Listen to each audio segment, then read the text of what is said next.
Sambil menunggu yang lain untuk bergabung, saya buka dulu biar tidak terlalu siang nanti ya. Bismillahirrahmanirrahim. Assalamualaikum warahmatullahi wabarakatuh. Alhamdulillah wa syukurillah kita bisa bertemu secara virtual di room Zoom di pagi hari ini, walaupun ini sebetulnya tanggal merah gitu ya, tapi tetap bersemangat untuk bisa mengikuti webinar yang akan disampaikan oleh Bapak Rudi Kusdiantara dari Institut Teknologi Bandung. Nah, di sini memang ada beberapa mahasiswa yang saya minta untuk hadir juga terkait mahasiswa di mata kuliah bersama diferensial biasa dan analisis numerik. Jadi semoga bisa mendapatkan banyak hal ya, bahwa ternyata materi yang kalian pelajari di kelas itu aplikasinya banyak gitu ya. Jadi tidak hanya terbatas yang dipelajari di kelas. Lebih banyak sebetulnya fenomena yang bisa kita selesaikan dengan metode yang ada di PDB maupun di analisis numerik 2. Ya. Sebelum saya berikan waktu dan tempat kepada Pak Rudi untuk menjelaskan, izinkan saya membacakan CV beliau. Oke, jadi Pak Rudi Kusdiantara ini PhD dari University of Essex UK ya. Tapi untuk webinar kali ini kita tidak pakai bahasa Inggris ya Pak, pakai bahasa Indonesia saja. Tidak pakai bahasa Arab juga. Jadi Pak Rudi menyelesaikan PhD-nya di University of Essex UK di tahun 2018. Jadi masih hitungannya masih sangat fresh gitu ya terkait dengan metode di doktoralnya dulu. Beliau menyelesaikan masternya di Institut Teknologi Bandung di tahun 2012. Jadi hitungannya ini langsung ya dari S1, S2 ke S3 ini cukup bagusan lah. Gitu. S1-nya di Institut Teknologi Bandung. Kemudian publication-nya banyak ya, publication-nya terkait dengan fisik, fenomena-fenomena di fisika ya, Pak Rudi ya. Jadi non-linear state gitu ya. Kemudian lattice, kemudian Swift-Hovenberg equation, snaking regime for discrete soliton gitu ya. Jadi berkaitan dengan soliton. Beliau juga ikut di tim Satgas Covid ya, lebih tepatnya di bawah supervisi dari Ibu Dr. Nuring Nuraini dan Bapak Adi Susanto. Sudah ada publikasinya juga terkait COVID, yaitu A New Estimation Method for COVID-19 Transferring Reproduction Number Using Active Cases. Ada bidang biomatematik juga yang beliau kerjakan risetnya. Jadi ada ini terkait an evolutionary model propounding Anopheles resistant against insecticide. Ya, dan banyak publikasi yang lain ya. Saat ini Pak Rudi ini menjadi dosen di Institut Teknologi Bandung, tepatnya di keilmuan atau research kelompok research KK Industri Matematik dan Keuangan. Matematika Industri dan Matematika Keuangan. Industri dan Keuangan. Ya. Lama nggak main ke sana Kak, jadi lupa ya. Nah, scholarship-nya juga pengalaman beliau ini sangat banyak. Nah, untuk kali ini beliau akan menjelaskan terkait materi nonlinear pendulum sistem, begitu ya, terkait bagaimana konsepnya, mungkin nanti akan ada tambahan terkait riset-risetnya di nonlinear pendulum sistem itu akan seperti apa. Jadi bisa disimak mungkin 1 jam kurang lebih begitu ya, Pak Rudi terkait webinarnya nanti untuk menyampaikan materi, dan harapan saya nanti dari mahasiswa banyak pertanyaan gitu ya, banyak pertanyaan terkait konsepnya, ataupun kalau mau tanya yang lain yang terkait yang masih berkaitan gitu ya, bagaimana dapat scholarship mungkin itu juga masih diperbolehkan gitu ya. Oke, agar tidak memperlama waktu, saya berikan waktu dan tempat kepada narasumber Bapak Rudi Kusdiantara untuk menjelaskan terkait materi nonlinear pendulum sistem. Silakan Pak Rudi. Oke, bismillahirrahmanirrahim. Assalamualaikum warahmatullahi wabarakatuh. Terima kasih banyak Bu Heni. Ya jujur kalau mau tidak informal saya nggak enak. Di sini sepertinya banyak Bapak Ibu dosen yang jauh lebih senior dari saya. Sebetulnya ketika pertama kali saya diminta untuk mengisi, saya kira pesertanya semuanya mahasiswa gitu. Jadi saya ngasih materinya agak dasar sebetulnya. tidak yang susah-susah. Jadi ini hanya sharing apa yang sudah dilakukan. Sebetulnya yang akan saya sharing lebih ke tugas mahasiswa yang sudah pernah saya berikan. Jadi di ITB itu ada kuliah namanya pemodelan matematika, dan salah satu tugasnya yaitu memodelkan fenomena fisik gitu ya, fenomena menarik menggunakan matematik gitu. Jadi itu yang sudah saya berikan, dan juga gambaran umum nanti yang seperti yang Bu Heni tadi sampaikan, gunanya apa sih? Jadi saya tidak menjelaskan terlalu detail sebetulnya nanti ya terkait riset, cuman lebih ke materi S1 sebetulnya. Oke, kalau gitu saya mulai. Screen saya sudah kelihatan ya? Ya. Jadi kenapa mulai dengan pendulum gitu ya pertanyaannya? Sebetulnya secara umum saya yakin kalau ini semuanya matematik kan Bu ya, atau ada jurusan lain di sini yang hadir? Matematik Pak. Matematik Sejauh ya? ini masih matematik ya. Oh, sejauh ini matematik. Oke. Jadi kenapa pendulum? Karena saya yakin semuanya sudah pernah ketemu di kalkulus 2 kan ya, memodelkan pendulum. Kemudian kita ambil linearisasi segala macam gitu. Jadi di sini sedikit review. Dan kenapa pendulum? Tentu saja ini yang sepertinya simpel, tapi ternyata bisa mengeluarkan analisis yang sangat luar biasa sulit sebetulnya. Tapi disimulasikan tuh banyak pengembangannya juga yang menarik gitu ya. Nah, kalau kita review kembali adik-adik sekalian dan Bapak Ibu terkait pendulum. Pendulum itu kan asumsinya yang kita sudah dapat di kalkulus ya dulu. Jadi kita punya sebuah beban gitu ya.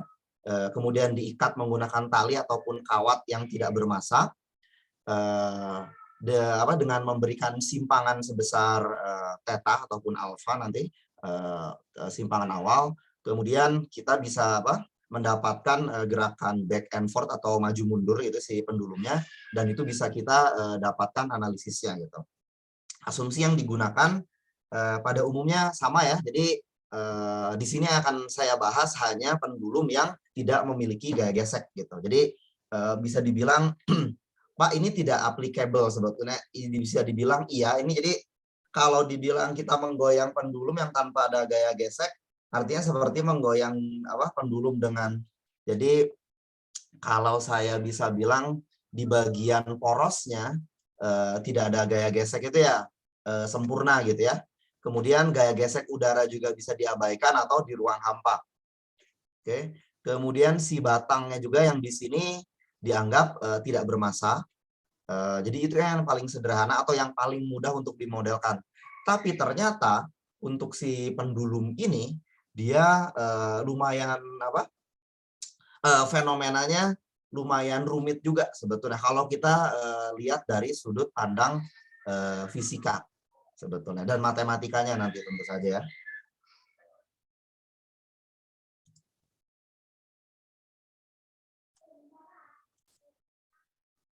Dan mungkin di sini ada beberapa istilah ya, Bob trajektori segala macam, itu hanya si trajektori arahnya segala macam, dan ini masanya sebetulnya, dan ini titik equilibrium. Saya yakin sudah ketemu dengan kuliah persamaan diferensial karena yang di sini semuanya ya Bu ya. Jadi tahu istilah titik equilibrium ya. Nah, menilik terkait dengan si sejarahnya sendiri, pendulum punya sejarah panjang. Kenapa? Karena walaupun dia bendanya simpel, kita bisa langsung lari mengambil benang, memberikan beban, sebenarnya sudah bisa membuat pendulum sendiri ya. Dari sejarahnya sendiri kalau dibuka di Wikipedia, yang pertama kali mengaplikasikan pendulum yang tercatat adalah Zhang He dari dinasti Han. Dia menggunakan ini gambarnya yang sebelah kanan ini ya. Dia mengaplikasikan untuk seismometer atau aplikasinya untuk pendeteksi gempa. Jadi di dalam ini gambar replikanya sebetulnya yang di sebelah kanan ini. Di dalamnya itu ada semacam guci logam Jadi dia akan bergoyang gitu kalau ada getaran. Jadi untuk melihat apakah, seingat saya dia bakal berbunyi karena membentur itu ya, membentur si dinding, artinya ada getaran untuk mendeteksi adanya getaran. Selanjutnya karena kita semua muslim, tidak ada yang itu kan ya. Jadi tentu saja ada dari komunitas muslim dari Mesir, Ibnu Yunus menggunakan pendulum ini untuk mengukur waktu. Jadi yang menarik adalah sebetulnya dari pendulum ini adalah kita bisa memprediksi dalam kondisi ideal tadi, kita bisa memprediksi berapa lama dia balik lagi ke titik awal atau satu periode, ya bisa dibilang. Nah itu yang digunakan untuk karena sifatnya tersebut, Ibnu Yunus menggunakan si pendulum ini sebagai pengukur waktu gitu, untuk satuan waktu. Orang-orang Mesir kuno kan mereka termasuk orang yang concern dengan astronomi, fisika, matematik, sains secara umum ya, bahkan sebelum zaman Rasul gitu. Selain itu mungkin yang terkenal dengan lukisannya Mona Lisa, Leonardo da Vinci, atau saya bisa bilang saintis yang gado-gado kalau istilah zaman now. Jadi dia bisa segala macam. Jadi Leonardo da Vinci ini sebetulnya sudah mulai mengamati fenomenanya walaupun tidak melihat gunanya untuk waktu tadi ya, untuk memanfaatkan dalam bentuk pengukuran waktu. Jadi Leonardo da Vinci termasuk seniman yang rajin menulis dan seniman sekaligus saintis yang punya banyak konsep ya, dan menuliskan si konsepnya, salah satunya ini pendulum ya. Selanjutnya tentu saja bapak fisika yang pertama, Galileo Galilei.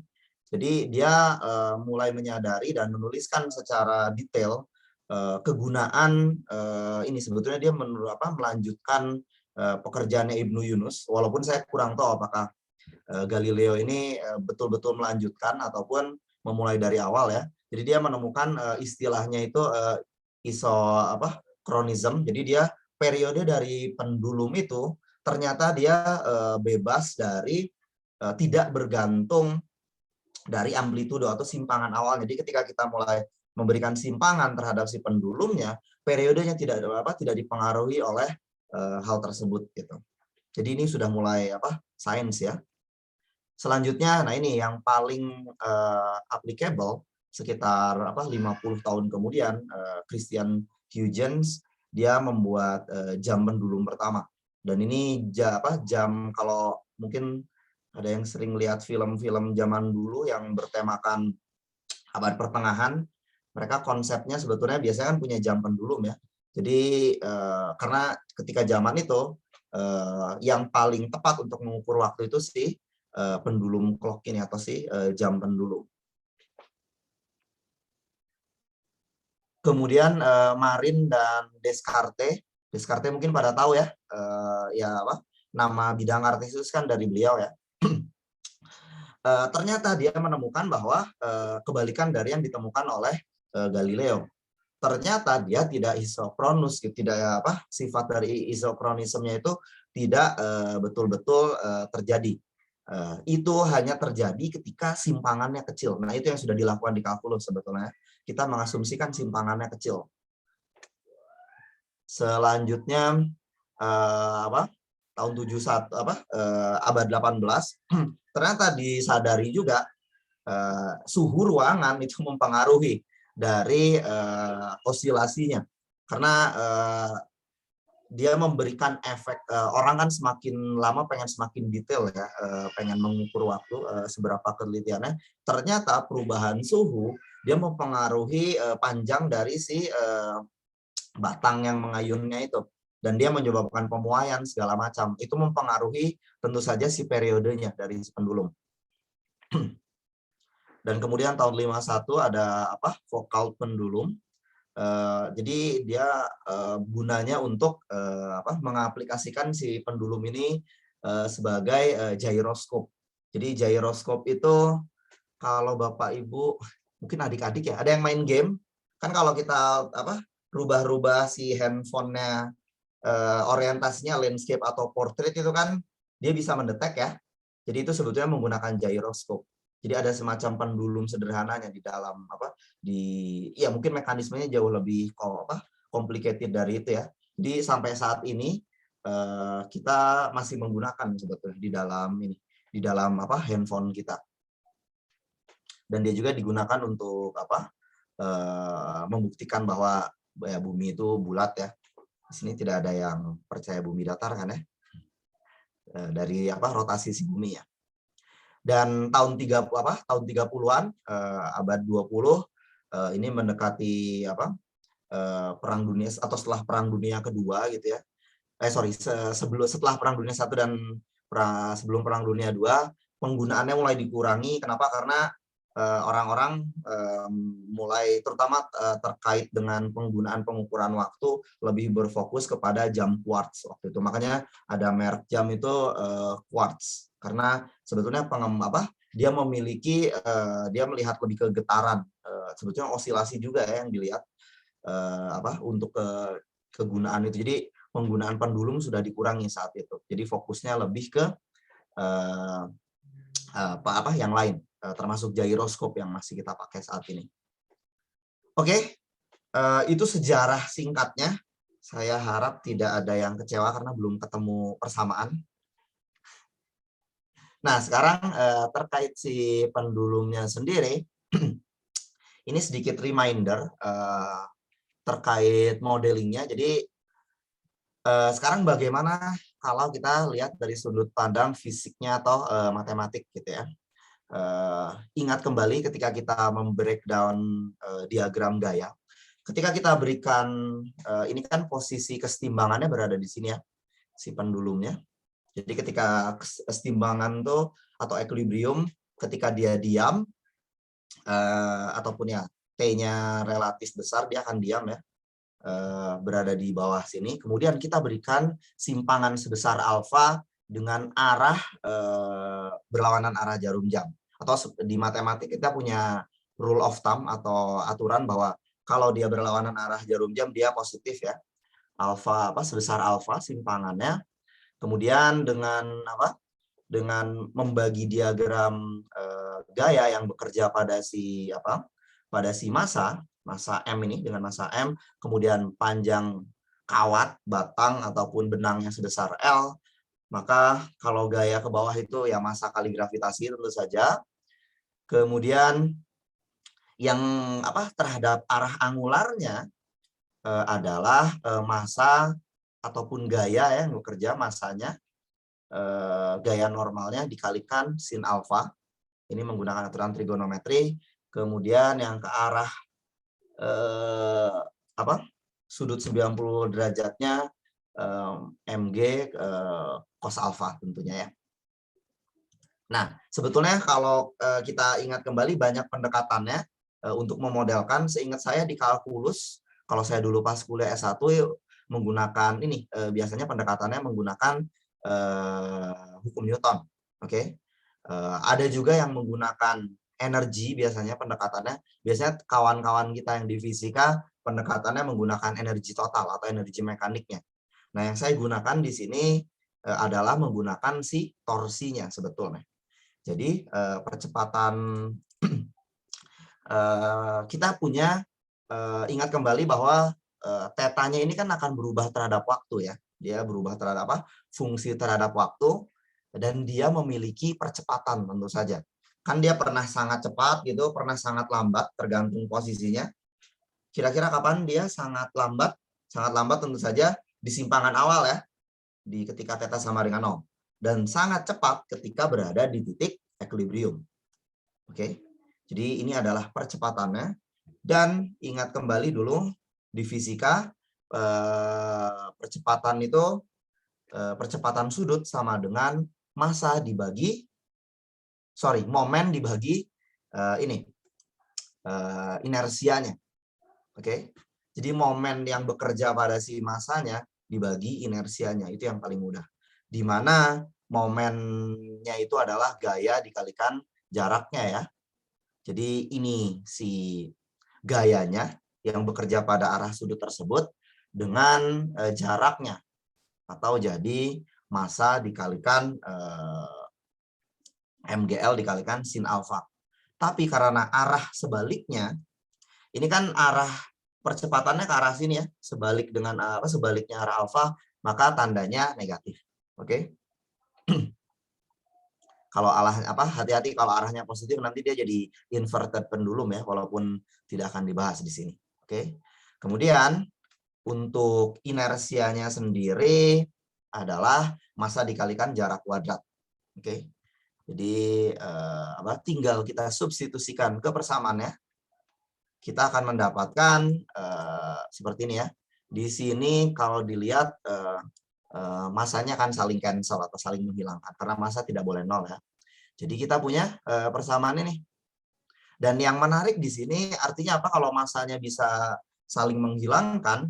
Artinya sebetulnya si pendulum tadi tidak bergantung pada massa tidak bergantung pada si massanya. Jadi mau massanya besar, mau dikasih bebannya 2 kilo ataupun 1 kilo, dia tidak akan mempengaruhi modelnya. Dan kita belum menggunakan asumsi gaya gesek ya. Dan bentuknya, sebetulnya bentuk kan mempengaruhi gaya gesek juga ya.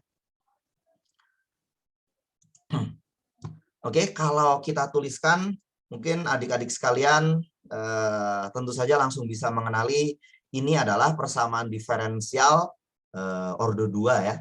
Jadi persamaan diferensial orde 2 terhadap alfa terhadap si T gitu ya. Dan yang menarik tentu saja dia non-linear karena di sini ada sin alfa. Oke. Dan yang dulu pernah kita lakukan di kalkulus adalah mengasumsikan bahwa si sin alfa dekat dengan alfa dengan syarat bahwa si alfanya ini mendekati 0 atau simpangannya relatif kecil, atau seperti yang tadi Galileo. Jadi kemungkinan Galileo tidak menyadari bahwa kalau simpangannya besar ternyata periodenya itu bergantung dari si simpangannya gitu. Itu yang Galileo belum sadari. Oke. Dan kalau alfa bisa sin alfa bisa diasumsikan mendekati alfa, atau sebetulnya kalau ingat kembali ini kan deret Taylor ya. Ini tuh sepertiga seingat saya, ada alfa pangkat 3 gitu ya. 3 faktorial ya. Betul Bu ya. Ya, 3 faktorial. Minus gini ya. Plus minus. Dia ya. Berganti tanda ya. Ya, karena periodik ya.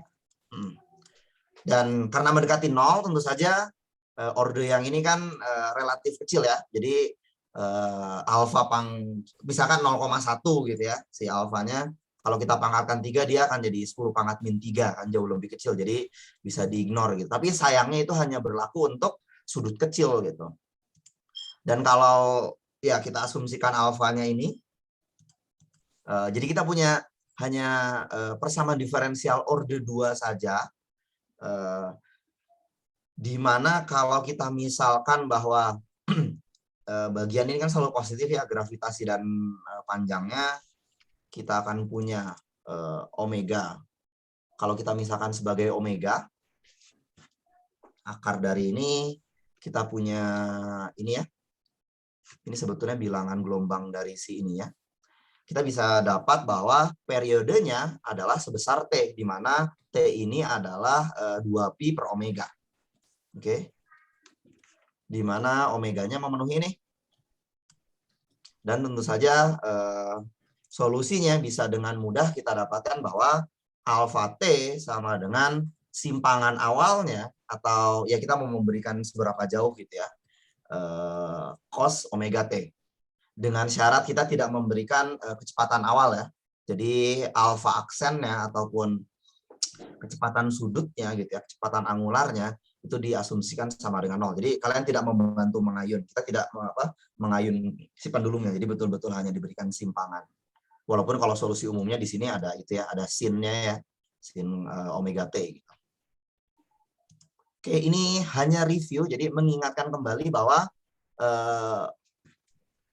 fenomena yang sepertinya sangat sederhana, mungkin anak kecil juga sudah mainan, ternyata bisa dihubungkan dengan persamaan diferensial. Jadi ya ini promosi juga. Matematik tidak selalu ini ya, tidak selalu harus yang machine learning, big data segala macam. Itu mungkin lebih itu ya, karena mahasiswa sekarang setahu saya minatnya banyak sana, Bu. Data science ya Pak ya. Iya. Ada juga yang minat ke sini kok. Oh, ada yang minat ya. Oke. Ada. Ini kan lebih ke ilmu klasik gitu yang Ya. sudah ada ratusan bahkan ribuan tahun lalu ya. Nah, sekarang bagaimana kalau si pendulumnya tidak kita asumsikan linear atau kita tidak melakukan ini gitu ya. Kita akan analisis apa yang akan terjadi dengan si pendulumnya. Semoga tidak ada yang alergi dengan analisis di sini. Jadi idenya biasanya adalah dengan mengalihkan alfa T ini, si alfa aksen atau D alfa DT di kedua ruas gitu. Kalau yang ruas kanan jelas 0 ya. Ini dikalikan nih ke persamaannya. Di sini sebetulnya digunakan untuk mendapatkan sebuah fungsi diakali. Jadi kalau kita turunkan, kita akan mendapatkan, kalau kita turunkan terhadap T, kita akan mendapatkan ini sebetulnya.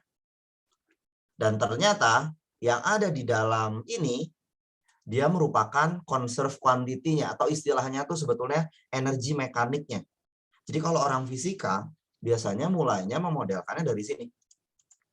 Jadi ini adalah energi kinetik, ingat kembali, MV kuadrat, setengah MV kuadrat sebetulnya. Ini setengah MV kuadrat. Masanya kan kita coret tadi ya ke semua ruas. Dan ini sebetulnya adalah energi potensial. Kenapa negatif? Karena dia agak naik gitu sih ini ya. Karena arahnya sebaliknya tadi. Arah simpangan sudutnya. Ternyata energinya di setiap waktu adalah konstan dia. Jadi tidak ada perubahan energi sepanjang trajektori solusi kalau kita berbicara mengenai solusinya. Artinya dia akan berayun dari sini kita bisa menunjukkan sebetulnya kalau asumsi kita masuk bahwa tidak ada gaya gesek dan tidak ada perlambatan karena energinya tetap, dia akan bergerak terus sampai theta hingga. Jadi maksudnya sampai kiamat gitu ya, dia akan terus berayun si pendulumnya. Walaupun secara kenyataan tidak mungkin ya. Walaupun ya kalau T sangat besar masih masuk lah. Nah, sekarang yang akan kita lakukan adalah melihat perilakunya. Jadi dengan memasukkan syarat awal kan kecepatan awalnya diberikan 0, maka kita bisa mendapatkan bahwa C-nya adalah sama dengan ini ya. Jadi cuma disubstitusikan aja T-nya, kita dapat simpangan awal di sini. Dan dengan mainan trigonometri sedikit, kita tahu bahwa ini biasanya di teknik pengintegralan, seingat saya. Kalau ketemu cos, mau dijadikan sin gimana gitu ya. Ya ini ditransformasi seperti ini ya. Ini identitas trigonometri biasa. Cos alfa sama dengan 1 min 2 sin kuadrat alfa per 2. Kemudian kita substitusikan dia ke dalam fungsi energinya. Kita akan mendapatkan ini. Oke, tadi C juga sudah ada ya. Maka kita sederhanakan kembali pakai identitas trigonometri. Bisa dapat ini ya. Oke. Kemudian diakarkan kedua ruas. Karena kita asumsikan sudutnya positif, gitu sebenarnya harusnya plus minus tanpa mengurangi keumuman, kita bisa dapat ini. Dan ya ini persamaan diferensial yang implisit. Kita bisa integralkan kedua ruas sekarang. Ya ini persamaan diferensialnya dt-nya dipindahkan ruas gitu ya. Jadi yang ruas kanan bisa dapat d alfa gitu. Nah, kita bisa dapat ini ya. Dan kalau Bapak Ibu dan adik-adik sekalian lihat ada bentuk yang dikenal ini seperti omega kita di bagian yang linear sebetulnya.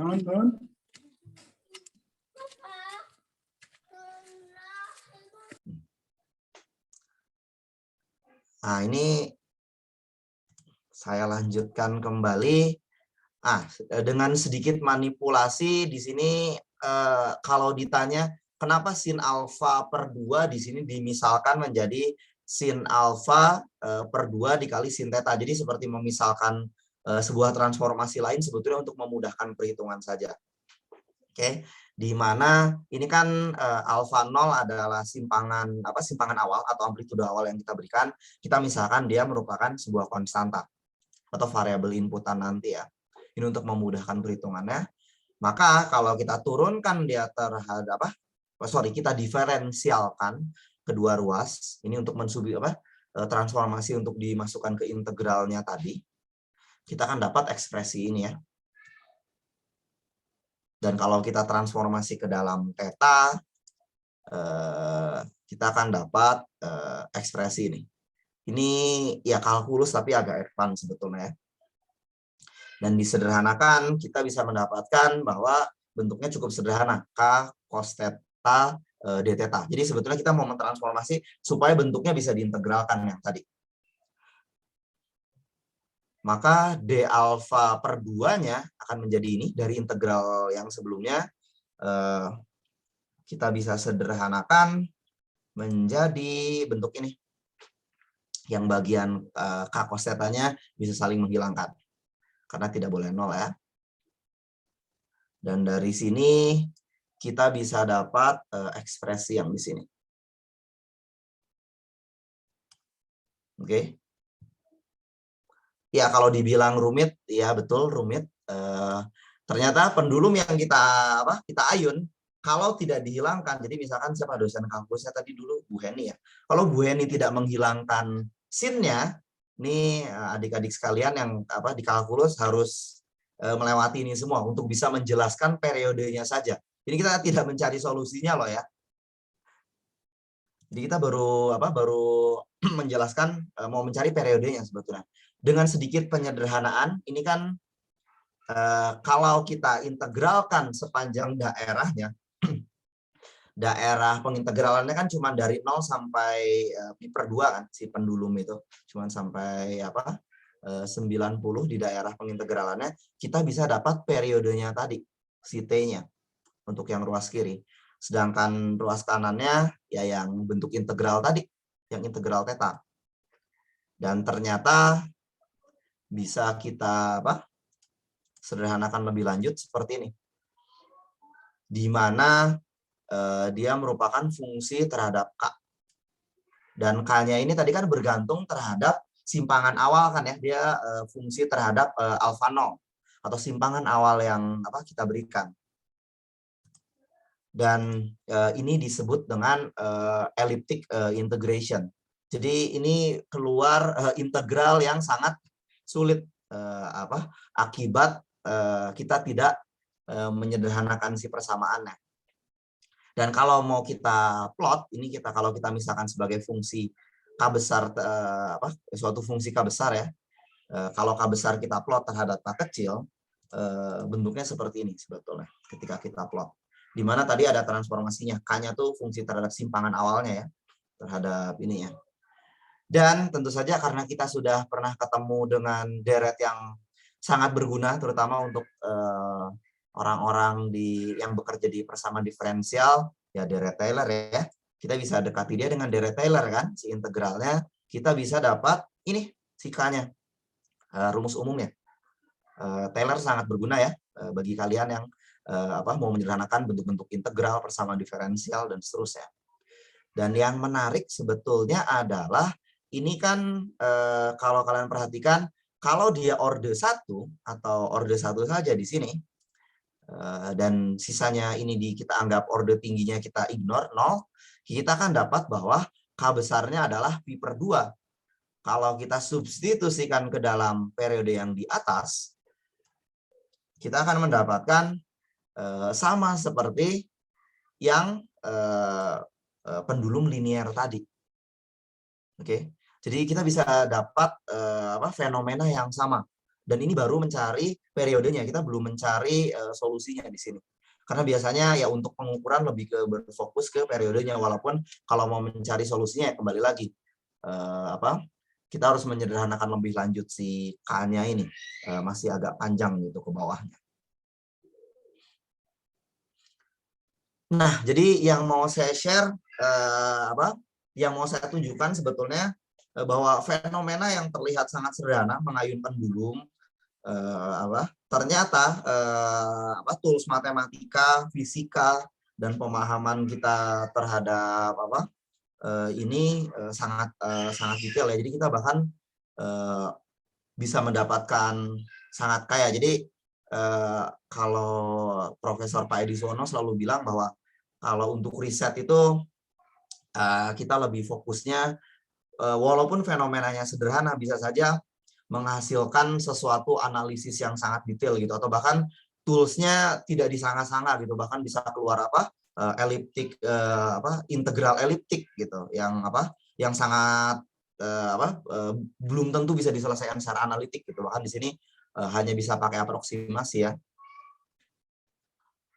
Oke, saya lanjutkan kembali. Nah, sekarang mungkin memunculkan pertanyaan, Pak, gimana kalau kita mau menyelesaikan dengan yang lebih simpel, bisa atau tidak? Tentu saja kalau untuk jawaban matematikawan selalu ada jalan ya untuk menyelesaikan dengan cara yang lebih sederhana gitu, untuk melihat fenomenanya lebih mudah, yaitu dengan numerik tentu saja. Dan seperti yang Bu Heni sudah sebutkan tadi, sebetulnya saya lebih banyak bekerja di numerik, tidak yang analitik ini jarang saya lakukan gitu. Karena selain ribet, yang bekerja di analitik itu yang di bagian yang tidak saya suka adalah kalau kita tidak dapat ide untuk menyelesaikannya. Mungkin adik-adik sekalian biasanya kita bengong jadinya ya. Ini harus nyari ilham. Kalau tidak dapat ilham ya kita bengong gitu, tidak dapat apa-apa. Sayangnya demikian. Makanya saya biasanya lari ke numerik. Nah, sekarang kalau kita mau lari ke numerik bagaimana? Di sini sudah pada dapat kuliah metode numerik kan Bu ya? Sudah Pak. Sudah ya? Metode numerik dasar ya. Ya. Untuk PDB sudah di Anum 1. PDB ya. Nah, semoga masih ingat ya. Mahasiswanya Anum 2 kan sekarang ambilnya soalnya. Oh, ada 2 berarti ya metode numerik ya? Ya. Oke. Nah, mungkin sedikit review juga metode numerik, dan kalau kita lihat sebetulnya kalau kita kembali ke permasalahan kita yang paling awal gitu, persamaan pendulum kita ini kan dia persamaan diferensial order 2. Oke. Dan mungkin adik-adik ingat juga bahwa persamaan diferensial order tinggi bisa kita transformasi menjadi sistem persamaan diferensial. Oke. Sistem persamaan diferensial order 1 tentu saja ya. Jadi semuanya bisa ditransformasi ke order 1. Jadi kita bisa selesaikan secara numerik karena biasanya metode numerik lebih berfokus, metode numerik untuk menyelesaikan PDB persamaan diferensial biasa itu menggunakan order 1.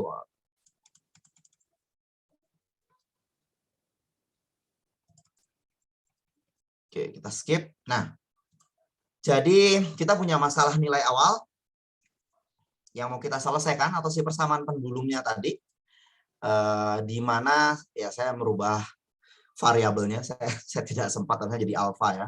Jadi kalau kita tadi punya kita tadi supaya mudah saya tuliskan, kita punya A double aksen ditambah G dibagi L gitu ya, tadi L besar nggak apa-apa ya, sin alfa sama dengan 0.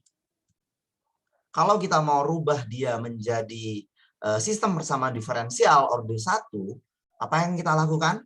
Kita kan memisahkan variabel baru ya. Jadi kita misalkan alfa dotnya ini misalkan sama dengan tadi theta sudah dipakai ya. Saya kan pakai beta saja. Akan sama dengan beta, maka alfa double dot akan sama dengan beta dot ya. Di mana alfa double dotnya adalah dari persamaan diferensial kita sama dengan G per L dikalikan sin alfa ya, negatif. Oke.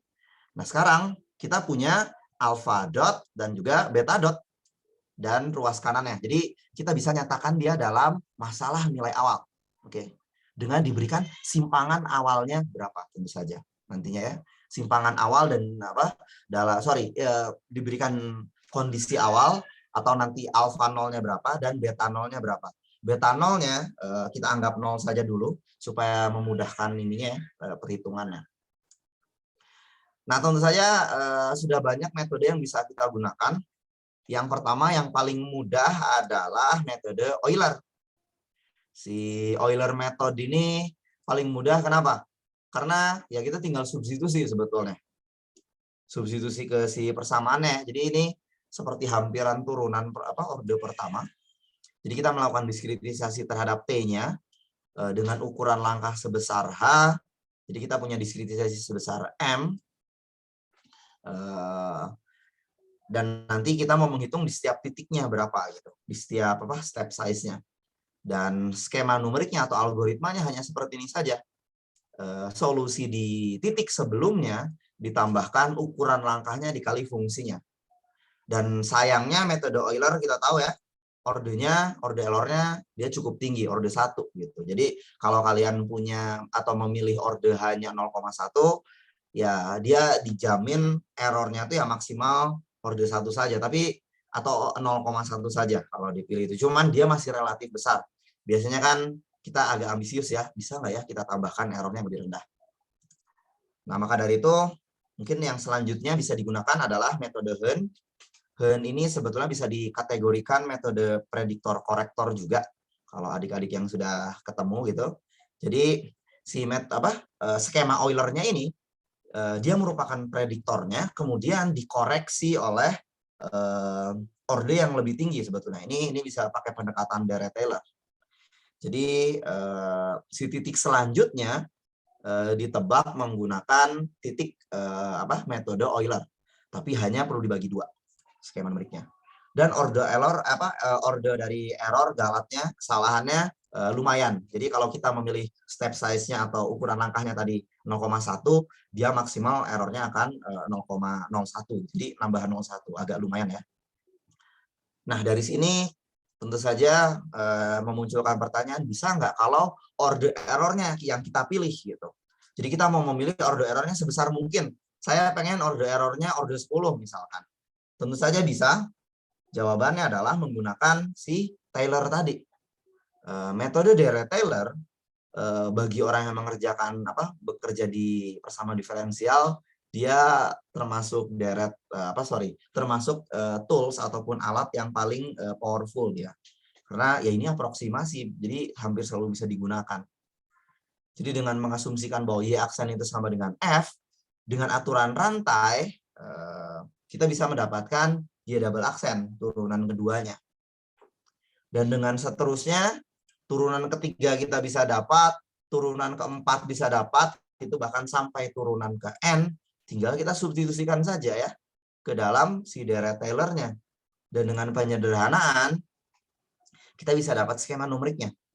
Ini si Y plus H-nya ya, kalau melangkah sebesar H, di mana D-nya memenuhi turunan keberapa gitu ya. Nah, di sini kita bisa memilih orde errornya berapapun, mau orde 10, orde 100 bisa. Cuman kalau diperhatikan analitiknya ternyata cukup panjang. Kita perlu sampai turunan keempat saja. Ini ada ekspresi banyak yang perlu kita hitung. Ada turunan parsial terhadap T, kemudian Y, turunan parsial Y kedua, dan seterusnya. Sangat banyak yang perlu kita hitung gitu. Jadi sebetulnya ini mengkompensasi jadinya. Kalau kalian mau errornya kecil, ya kalian harus menghitung konstanta dari si Taylor-nya ini sangat panjang jadinya. Sayangnya demikian. Walaupun bisa pakai matematika ataupun software gitu ya, pakai ini, cuma nanti hitungannya panjang. Nah, sekarang pertanyaannya, ada nggak skema numerik yang ya orde errornya masih lumayan bisa kita terima, cuman tidak seribet ini penggunaannya? Jawabannya ada, yaitu pakai metode Cauchy sebetulnya. Saya lupa nama detail metodenya, cuman dengan mensubstitusikan dengan integral dengan metode Cauchy dia, kemudian di-expand, dengan memilih konstanta tertentu kita bisa dapat range utah. Tidak akan saya turunkan di sini, cuman skemanya jauh lebih sederhana. Jadi kita cuman menambahkan dengan ada 4 suku lain. Seperti dirata-ratakan sebetulnya di sini. Ini konstanta suku kedua dan suku ketiganya 2 kali lipat, dikalikan step size-nya dibagi 6. Di mana F1-nya adalah fungsinya tersendiri, di titik sebelumnya, F2-nya titik sebelumnya tapi hanya digeser sedikit gitu ya. Dan ininya di F1 ditambah F1 yang suku sebelumnya. Begitupun yang F3 menggunakan informasi F2 dan yang F4 menggunakan informasi F3. Dan order errornya lumayan bagus, 10 bukan 10 pangkat 4, order 4. Jadi kalau kita memilih 0,1 dia 10 pangkat 4. Lumayan bisa digunakan sebetulnya. Jadi kalau orang-orang yang bekerja tidak menggunakan ketelitian tinggi sebetulnya ini lebih dari cukup ya, 10 pangkat 4. Oke. Dan mungkin kalau kalian mau menggunakan toolsnya secara langsung di MATLAB tentu saja ataupun Python sudah ada. Jadi kalau di Python dia menggunakan SciPy integrate, kalau di MATLAB OD45. Walaupun sebetulnya pada kenyataannya tidak semudah ini gitu, menggunakannya dia. Mereka ada adaptif segala macam, jauh lebih canggih sebetulnya kalau yang ada di dalam software. Nah, sekarang gimana kalau kita aplikasikan? Jadi mungkin kalau saya sedikit sharing ini nanti adik-adik bagi yang membutuhkan yang butuh programnya bisa saya berikan. Jadi seperti saya bilang tadi kita mau menggunakan SciPy integrate ya. Saya panggil sebagai SI. Kemudian Bu di si Win ini ada kuliah ini. Ada kuliah menggunakan Python di sana atau pada pakai Python tidak? Ya, Pak. Jadi untuk pemrograman dasar kami mengajarkannya menggunakan Python juga, ada yang MATLAB juga. Oke. Lebih basicnya ke Python sih. Oke. Walaupun sebetulnya saya lebih pede menggunakan MATLAB gitu ya. Tapi karena Python bisa langsung dicoba semuanya, nanti saya coba drop si programnya di ini aja di chat ya kalau mau coba gitu. Setelah ini. Jadi baik sekali Pak Rudi ya. Terima kasih Bapak. Mungkin ini udah umum ya, tahu ya untuk matplotlib segala macam, NumPy mungkin yang agak baru ini untuk animasinya nanti. Jadi seperti biasa kita definisikan persamaan diferensial kita tadi nih. Saya di sini memisahkannya juga saya tidak konsisten. Saya menggunakan theta untuk sisi simpangannya dan V untuk kecepatan sudutnya, kecepatan angularnya. Oke, ini kondisi awalnya. Saya memberikan kondisi awalnya adalah kecepatan sudutnya 0 dan ininya Pi dikurangi 0,1. Jadi supaya tidak sampai ke equilibrium yang unstable di atas. Nanti kita bisa ganti-ganti sebetulnya. Kemudian step size-nya atau H kalau tadi saya mendefinisikan DT-nya 0,2 dan kemudian T-nya ataupun domain pengamatan numerik kita sampai 20 saya definisikan di sini. Dengan panjang batangnya 1, percepatan gravitasi mengambil dari fisika biasanya 9,81 gitu ya. Walaupun kalau orang matematik ya di scale saja, jadi 1 itu pun tidak masalah. Jadi ya sudah, kita bisa tinggal langsung panggil. Jadi sebetulnya programnya sudah beres sampai baris 27. Ke bawahnya cuman kayak kalau kasar ini kosmetik atau untuk menampilkan hasilnya gitu. Jadi kita panggil si fungsinya tadi, fungsi pendulumnya dengan kondisi awal X0 dan domain pengamatan T, dan saya punya argumen ataupun inputan yang kita panggil adalah gravitasi dan panjang ini ya tadi ya, panjang talinya ini. Dan outputnya semuanya ada di dalam variabel sol sekarang. Setelah itu, nah yang saya lakukan adalah sol itu ada 2 sebetulnya. Jadi nanti ada sol di kolom ke-0 atau kolom pertama ini dia adalah tetanya, sedangkan kolom keduanya nanti kecepatan sudutnya. Walaupun kecepatan sudutnya kita tidak terlalu perlu ya, nanti hanya perlu untuk diagram diagram fasanya. Karena si theta ini menjelaskan sudutnya, posisi sudutnya, mau tidak mau kita harus transformasi ke bentuk polar. ingat kembali kalau dari polar ke kartesius, X akan sama dengan R dikalikan apa? Sin sudutnya ya. Sin alfa gitu. Sorry, kebalik ya saya. R cos ya. Ya, cos. Cos alfa. Jadi ya kita banyak pakai tools yang ada di matematika. Seperti ini. Nah, ini yang saya definisikan di sini. X-nya cos theta dan Y-nya sin theta. Kemudian R ya, R-nya atau panjang batangnya di sini. Kemudian kenapa saya kasih negatif? Sebetulnya ini supaya pendulumnya ada di bawah kondisi equilibriumnya. Supaya konsisten saja. Kemudian ini saya mau memplot evolusi terhadap waktu, T terhadap θ-nya yang pertama ya. Kemudian ini T terhadap kecepatan sudutnya. Nanti gambarnya bisa kita lihat. Dan yang di bawah sini, jujur saya juga agak lupa ingat membuatnya. Ini pokoknya untuk menganimate, jadi untuk bisa mengeluarkan gambarnya supaya bisa bergoyang. Dan kalau kita tampilkan, kita show, kita run, mana tombol run saya di sini, kok nggak keluar? Oh, yang ini salah. Ketahuan, saya sudah lama tidak pakai Python sebetulnya. Nah, ini. Ini adalah si pendulumnya. Tadi kita kasih simpangan awalnya mendekati pi atau 180 ke atas. Tapi saya kurangi 0,1. Dia akan terus berayun.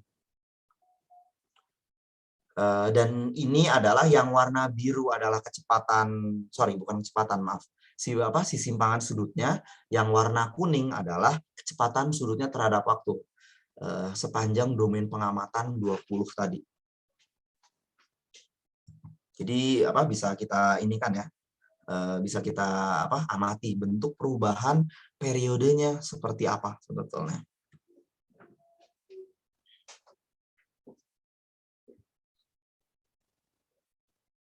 Mungkin kalau ada yang mau coba sebentar, saya akan ambil dulu si ini ya, programnya. Mana ya?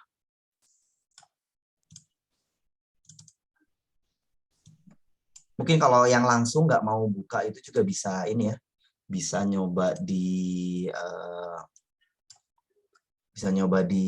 Google Colapse.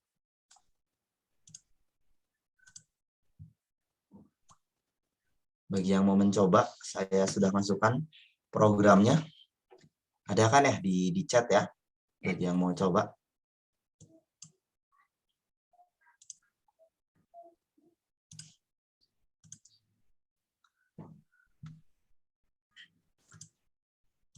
Jadi menyenangkan ya kalau, nah ini sebetulnya yang saya suka dari kenapa saya bekerja ke numerik adalah, jadi dari fenomena yang sangat rumit tadi kita bisa hubungkan ternyata dengan teorinya gitu, fenomena yang sangat rumit kemudian kita simulasikan dengan tools numerik, ternyata kita bisa mendapatkan fenomena yang sangat simulasi yang lumayan bagus gitu. Itu yang saya suka. Saya memang suka bikin simulasi. Jadi bagi yang suka programming segala macam, lumayan menyenangkan sebetulnya mengaplikasikan itu.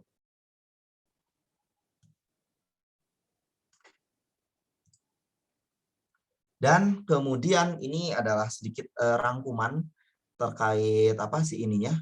Tidak tahu gambarnya, kayaknya agak terlalu kurang jelas ya. Ini ngambil dari Wikipedia sebetulnya. Ini adalah yang bagian atas, dia adalah diagram fasanya. Atau saya memplot jadi sumbu horizontalnya adalah si sudutnya tadi atau alfa kalau di modelnya. Kemudian sumbu vertikalnya adalah alfa aksen. Ya, jadi diagram fasa dari persamaan diferensialnya. Kalau pendulumnya diam saja seperti ini, tidak diayun, ini beban yang di bawah ya. Ya, dia hanya satu titik kan, karena dia tidak bergerak gitu ya. Kan itu titik equilibrium. Jadi kalau kita integralkan atau masukkan ke range kuta tadi, dia akan diam di satu titik saja, dan ini titik equilibriumnya. Sedangkan kalau kita kasih simpangan sedikit, ini akan terjadi, dia akan berputar-putar. di diagram fasanya. Jadi bisa dilihat ketika ke samping kapan kecepatannya negatif, kapan kecepatannya positif, kapan nilai simpangannya positif dan negatif bisa dijelaskan semuanya sebetulnya. Jadi dia seperti apa? Bentuknya mirip dengan elips sebetulnya ya, kalau kita perhatikan. Dan dia mengitari equilibriumnya tadi, atau equilibrium itu dilewatin begitu saja, tapi tidak pernah sampai ke equilibrium karena ya kita pendulumnya tidak pernah berhenti gitu ya, tidak ada gaya gesek. Terus kalau kita simpangan yang lebih besar lagi, atau yang tadi di simulasi yang kita coba, ternyata bentuknya itu semakin tepat sebetulnya, seperti apa, berbentuk mata gitu ya, tidak betul-betul elips atau oval. Dan kalau kita lihat sebetulnya asumsi untuk apa, pendulum linear masih masuk di sini sedikit, tapi kalau di sini dia sudah tidak masuk sebetulnya. Karena kenapa dia tidak masuk? Kalau apa, Bapak Ibu dan adik-adik perhatikan, sebetulnya ketika kita mendekati simpangan tertingginya, dia agak melambat pendulumnya. Nah, itu yang tidak terjadi dengan sistem linearnya. Jadi ketika mendekati simpangan awalnya, dia tuh ada perlambatan. Itu yang tidak terjadi di pendulum linear, atau ketika kita asumsikan bahwa sin alfanya sama dengan alfa.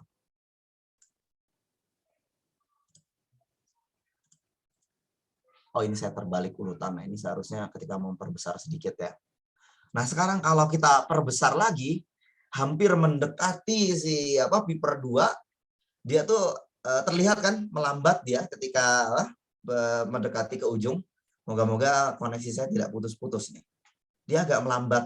Nah, itu efek non-linearitasnya sebetulnya. Dia makin berbentuk seperti mata untuk diagram fasanya. Dan kalau kita tepat di equilibrium atau tempat di pi per 2, jadi si pendulumnya bisa diam sebetulnya kalau ada di atas. Walaupun secara fisis tidak mungkin ya. Emang mungkin Pak gitu kita berikan pendulum terus diam di atas gitu. Sebetulnya itu mungkin kalau asumsi kita masuk. Ataupun kita berikan yang sangat dekat dengan pi per 2. Kenapa mungkin? Karena sebetulnya karena dia titik equilibrium, dia tercapai ketika T-nya menuju tahingga atau T-nya sangat besar. Jadi misalkan gerakan yang kiri ini, dia tuh menuju equilibrium, tapi dia sangat lambat gitu. Karena kan seperti saya bilang, efek non-linearity-nya atau efek si sin alfanya itu, dia menyebabkan ketika mendekati equilibrium sangat lambat gitu. Dan kalau kondisinya tepat, sebetulnya dia bisa berhenti. Kalau kita bisa set sebetulnya. Walaupun pada kenyataannya kalau di dunia nyata sangat sulit ya kondisinya. Jadi maka dari itu ini adalah equilibrium yang stabil. Kenapa stabil? Ya kalau kita kasih gangguan dia akan balik lagi ke titik awal gitu. Sedangkan yang ini adalah equilibrium yang tidak stabil karena kalau kita berikan gangguan sedikit dia tidak akan pernah kembali lagi. Jadi itu definisi secara fisisnya. Jadi mungkin kalau definisi yang lain kalau stabil tidak stabil seperti mainan kelereng itu istilah Indonesia kan ya. Ya kelereng di dalam mangkok gitu. Gundu ya. Gundu kalau istilah Jawa Timur. Jadi kalau kita mainan kelereng di dalam mangkok gitu, kelerengnya pasti akan diam di titik terendahnya kan di itunya. Kalau kalian goyang, kelerengnya nanti akan bergoyang dan berhenti lagi di titik terendahnya. Jadi itu titik stabil. Sebaliknya kalau mangkoknya kita balik, terus kita taruh kelereng di atas, mungkin bisa berdiri kalau dikasih batu sedikit atau kerikil ya. Terus kita goyang, kelerengnya kan nggak pernah bisa balik lagi ke titik awal. Nah itu titik equilibrium yang tidak stabil sebetulnya. Nah itu pun sama terjadi di fenomena ini. Nah sekarang apa yang terjadi kalau kita berikan kecepatan awal dan membuat dia melewati titik equilibriumnya. Jadi melebihi putarannya itu melebihi ini. Ini yang akan terjadi. Jadi dia akan melebihi si diagram fasanya, dia sudah tidak berbentuk closed loop lagi, tidak dalam bentuk ini tertutup sebetulnya. Dia akan tapi ini syaratnya harus diberikan kecepatan awal ya. atau alfa aksennya tadi nggak boleh 0, alfa aksen di titik T sama dengan 0. Kalian akan mendapatkan trajektori seperti ini di diagram fasa. Dan tentu saja kalau diberikan lebih jauh akan seperti ini ya, makin cepat gitu dia berputarnya. Dan kalau mau dicoba di simulasinya untuk yang dua kondisi ini, ada yang dapat apa? Dia seperti fungsi tangga ya ininya, trajektorinya. Tidak akan berbentuk fungsi tangga gitu. Coba aja kalau theta si theta aksennya si x0-nya jangan diberikan 0. Pasti akan berbentuk fungsi tangga. Dan kalau digambar ini akan dapat seperti ini diagram fasanya.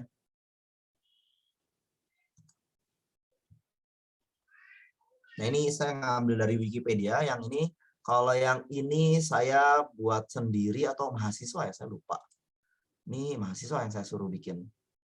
Bagian dari si tugas kelas mereka. Tugas kelas ya, Pak Rudi ya?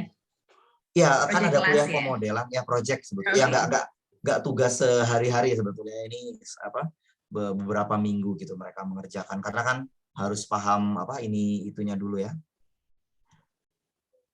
Dan yang yang mengejutkan, sebetulnya tidak mengejutkan sih. Ternyata trajektori dari si solusinya, kalau kita gambar, kita lengkapi semuanya ya, kita akan mendapatkan ini bentuknya. Ini si diagram fasa lengkapnya. Jadi kalau kita gambarkan, udah diajarkan menggambarkan diagram fasa kan ya, medan vektornya gitu, yang itu tuh kalau kita masukkan ke persamaan diferensialnya, kita akan dapat garis-garis yang hitam, dan arahnya ini kalau kita anggap dia sebagai vektor. Kalau ada garis panah-panah merah ini ya dia arah solusinya kemana gitu. Dan tadi misalkan yang ada di dalam sini dia yang simpangannya relatif kecil. Kalau yang tepat di sini ini yang mendekati equilibrium. Yang saya maksud ini nih. Trajektori yang tepat seperti dibentuk matanya ini. Dia bisa pindah ke equilibrium yang lain sebetulnya.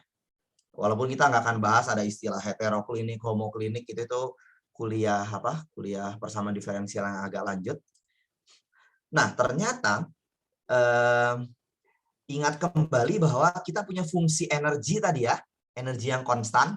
Kan sepanjang ini tuh energinya konstan. Kalau kita gambar peta konturnya dia, ini kan fungsi V terhadap variabel theta kan, atau terhadap si simpangannya. Si kurva ketinggiannya ternyata menghasilkan yang sama dengan diagram fasanya. Ternyata diagram fasa itu bisa digambar menggunakan energi, fungsi dari energi. Tapi real energy di sini ya, maksudnya energi yang memang menggambarkan si sistemnya.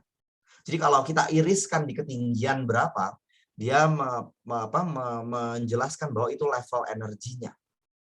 Itu hal yang menurut saya agak surprising. Jadi sebetulnya hanya dengan menyelesaikan energi. Kalau kalian tahu energi dari sistem, kalian akan tahu bahwa nanti si pendulumnya ini kalau diberikan simpangan berapa, dia ada di level energi berapa, gitu. Dan kita bisa tahu equilibrium di sini saddle. Kenapa dia saddle? Bisa terlihat dari fungsi energinya. Ini kan bisa diplot 3 dimensi ya, di mana sumbu X-nya adalah theta, sumbu Y-nya V, dan sumbu Z-nya itu si E-nya ini sendiri ke atas, ke arah kita gitu. Nanti dia bentuknya itu seperti mangkok-mangkok gitu, kumpulan mangkok-mangkok, di mana ini adalah titik saddle atau kayak pelana kuda.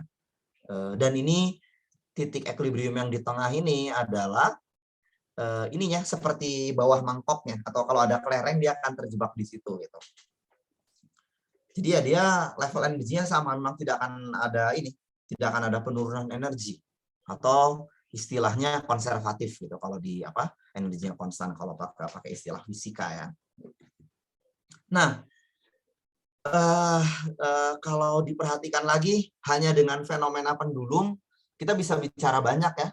Saya hampir 1 jam bercerita mengenai pendulum. Pertanyaannya, Pak, bisa nggak dikembangkan gitu? Tentu saja ya pertanyaan seperti itu sangat bisa.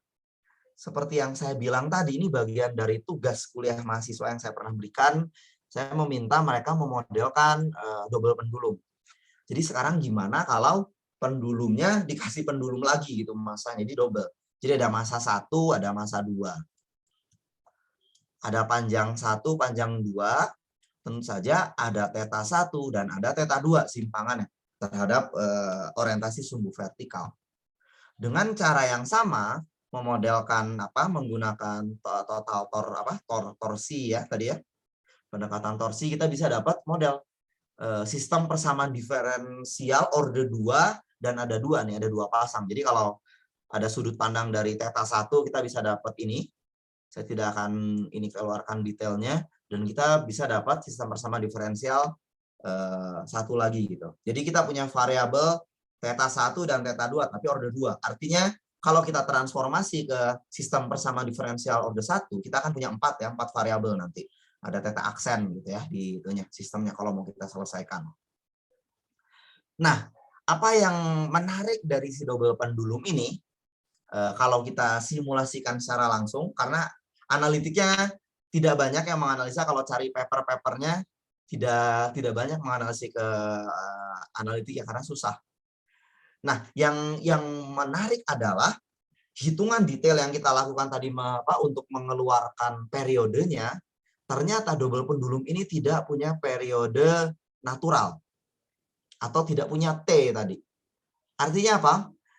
Kalau pernah belajar di fisika, sifat semua benda di dunia ini Allah atau Tuhan ciptakan itu mempunyai periode natural. Nah, gunanya apa periode natural itu? Jadi kalau kita getarkan, kita berikan osilasi si barang, misalkan contohnya gedung gitu ya, dia punya periode natural sebesar T. Kalau ada angin sebesar ternyata periodenya itu sebesar T juga, apa yang akan terjadi?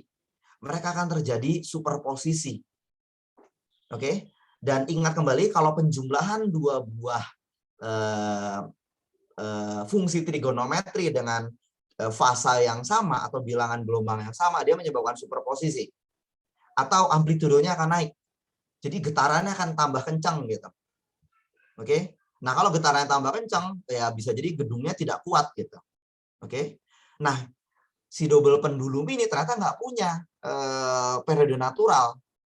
Jadi kalau mau kena angin, jadi artinya dia tuh bisa digunakan, ada beberapa aplikasi dari double pendulum ini adalah dia si gedungnya itu ditaruh pendulum besar, double pendulum. Jadi supaya kalau ada gempa atau ada getaran, dia tidak akan berosilasi. Jadi dia akan decay gitu si osilasinya, tidak akan terjadi superposisi. Jadi itu aplikasinya sebetulnya yang lumayan agak surprising juga, agak mengejutkan sebetulnya. Ternyata dengan cuma menambahkan satu beban tambahan di bawah, dia tidak memiliki periode natural. Jadi aplikasinya tuh dengan hanya menambahkan satu beban, ternyata ada aplikasi yang lebih ini ya, lebih itu. Dan ini salah satu simulasinya atau ditunjukkan kenapa dia tidak ada periodenya. Jadi kalau diperhatikan dengan memberikan simpangan yang bermacam-macam di sini, simulasinya ini double pendulum dan panjangnya bermacam-macam, dia mungkin saja terjadi flip gitu atau dia bisa berputar si pendulumnya tanpa memberikan simpangan awal yang relatif besar. Jadi dia bisa berputar eratik ataupun tidak beraturan gitu ya, tidak ada periodenya. Memang dia tidak ada periodenya. Mau disimulasikan sampai theta hingga pun kita tidak akan pernah menemukan periodenya sebetulnya. Dan ini sebetulnya sudah masuk ke sistem yang chaotic dia. Yang kita tidak bisa prediksi.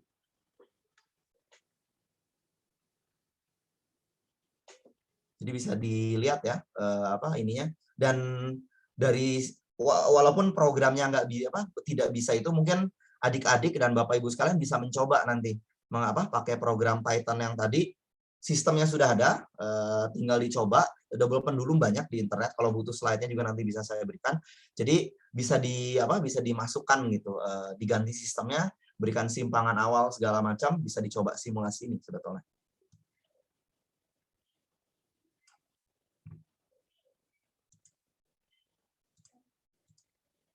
Tidak bisa di next ya. Nah, terkait dengan sifat chaoticnya, Nah, ini mungkin ada sedikit gambar terkait itunya. Ya, salah satu tugas yang saya kasihkan ke mahasiswa adalah mengidentifikasi ininya, kapan dia terjadi flip atau terjadi chaotic. Jadi ini sebetulnya fungsi alfa 0 terhadap alfa 0 aksen tadi. Jadi daerah yang berwarna putih ini dia adalah kombinasi simpangan awal gitu ya. Simpangan awalnya berapa? Yang kalau berwarna putih dia tidak akan berputar lebih dari satu putaran gitu. Kalau di luar itu dia akan berputar lebih dari satu putaran. Atau daerah yang menghasilkan chaotic sebetulnya di luar ini. Jadi di luar ini dia menghasilkan chaotic. Jadi dia akan bakal berputar lebih dari pi per 2 ya. 360 gitu. Atau melewati si titik equilibrium yang tidak stabilnya untuk masing-masing porosnya. Kalau itu terjadi, dia akan dikasih warna hitam. Jadi ini mahasiswa nyoba satu titik gitu. Kalau terjadi dikasih warna hitam, kalau tidak terjadi warna putih. Dan gambarnya seperti ini. Dan kalau dibuat lebih detail, kalau coba dilihat di Wikipedia, sebetulnya ini adalah fenomena fraktal di pinggir-pinggirnya ini. Jadi mungkin pernah dengar batik fraktal kan ya? Jadi fenomena fraktal itu adalah fenomena yang kalau kita zoom in gitu, kita potong, dia itu akan berulang terus sampai tak hingga. Jadi kalau kita perbesar, dipotong ini, nanti ada pola yang berulang lagi di seluruh bagian ini. Jadi akan ada fraktal ke dalamnya. Jadi itu untuk double pendulum. Nah, sekarang tadi kalau pendulumnya kita tambah ke bawah. Sekarang gimana kalau kita pendulumnya buat banyak? Kalau kita tambah ke samping. Ternyata ada juga yang sudah menganalisis. Dan ini ternyata merupakan persamaan sign Gordon. Jadi ada yang mengerjakan, setahu saya ada beberapa yang bekerja di sini juga ya, di Unibrau. Sign Gordon, Klein Gordon ya, bekerja di sini ya Bu Yani ya. Pak Agus ya. Suryanto. Ya. Setahu saya beliau kerja ke sini. Ini sebetulnya kalau Klein Gordon memang dari fisika penurunannya, dari fisika kuantum, maksudnya energi tinggi gitu ya. Tapi kalau Sign Gordon ini awalnya tuh main-main, mengganti bagian non-linearnya menggunakan persamaan sinus. Ternyata dia mirip dengan persamaan pendulum kita yang sederhana. Jadi kalau kita perhatikan, ini kan persamaan pendulum kita tadi ya, nih ya bagian sini. Dan ini adalah interaksi kalau kita berikan pendulumnya ke arah samping sebenarnya. Jadi pendulumnya ada banyak. Jadi kalau dia diberikan Laplacian term atau turunan kedua, berinteraksi dengan yang pendulum di sebelahnya. Jadi ini seperti pendulum yang digantung ada banyak, saya nggak sertakan gambarnya. Ada digantung ada banyak seperti jemuran gitu, terus menggantungkan banyak pendulum yang identik. Kalau kita goyang satu pendulumnya, sebetulnya dia mempengaruhi yang kanan kirinya. Kalau lebih itu. Dan dengan jarak yang mendekati 0 sebetulnya kalau yang ini. Dan dari sini tentu saja ada Lagrangian ya. Dengan cara yang sama, saya langsung loncat ke numeriknya. Ini beberapa jenis simulasinya yang bisa dilakukan. Ini bukan simulasi yang saya lakukan, cuman ini dapat dari internet, tentu saja Wikipedia ya. Ini adalah jenis king istilahnya tuh. Jadi dia bergerak seperti diputar, dia memutar satu arah, kemudian berbalik gitu ya. Yang ini arah sebaliknya nih, dia anti king. Dan diberikan kecepatan awal. Jadi dia akan berputar terus sampai ke ujung itunya. Ini pendulumnya dibalik ya, maaf. Sebetulnya simulasi harus dibalik, tapi karena ngambil dari internet, saya malas membuat sendiri. Jadi ini pendulumnya kebalik, jadi yang tanda panah itu sebetulnya pendulum yang serupa. Atau ini menginteraksikan si king dan anti king, ditabrakan mereka.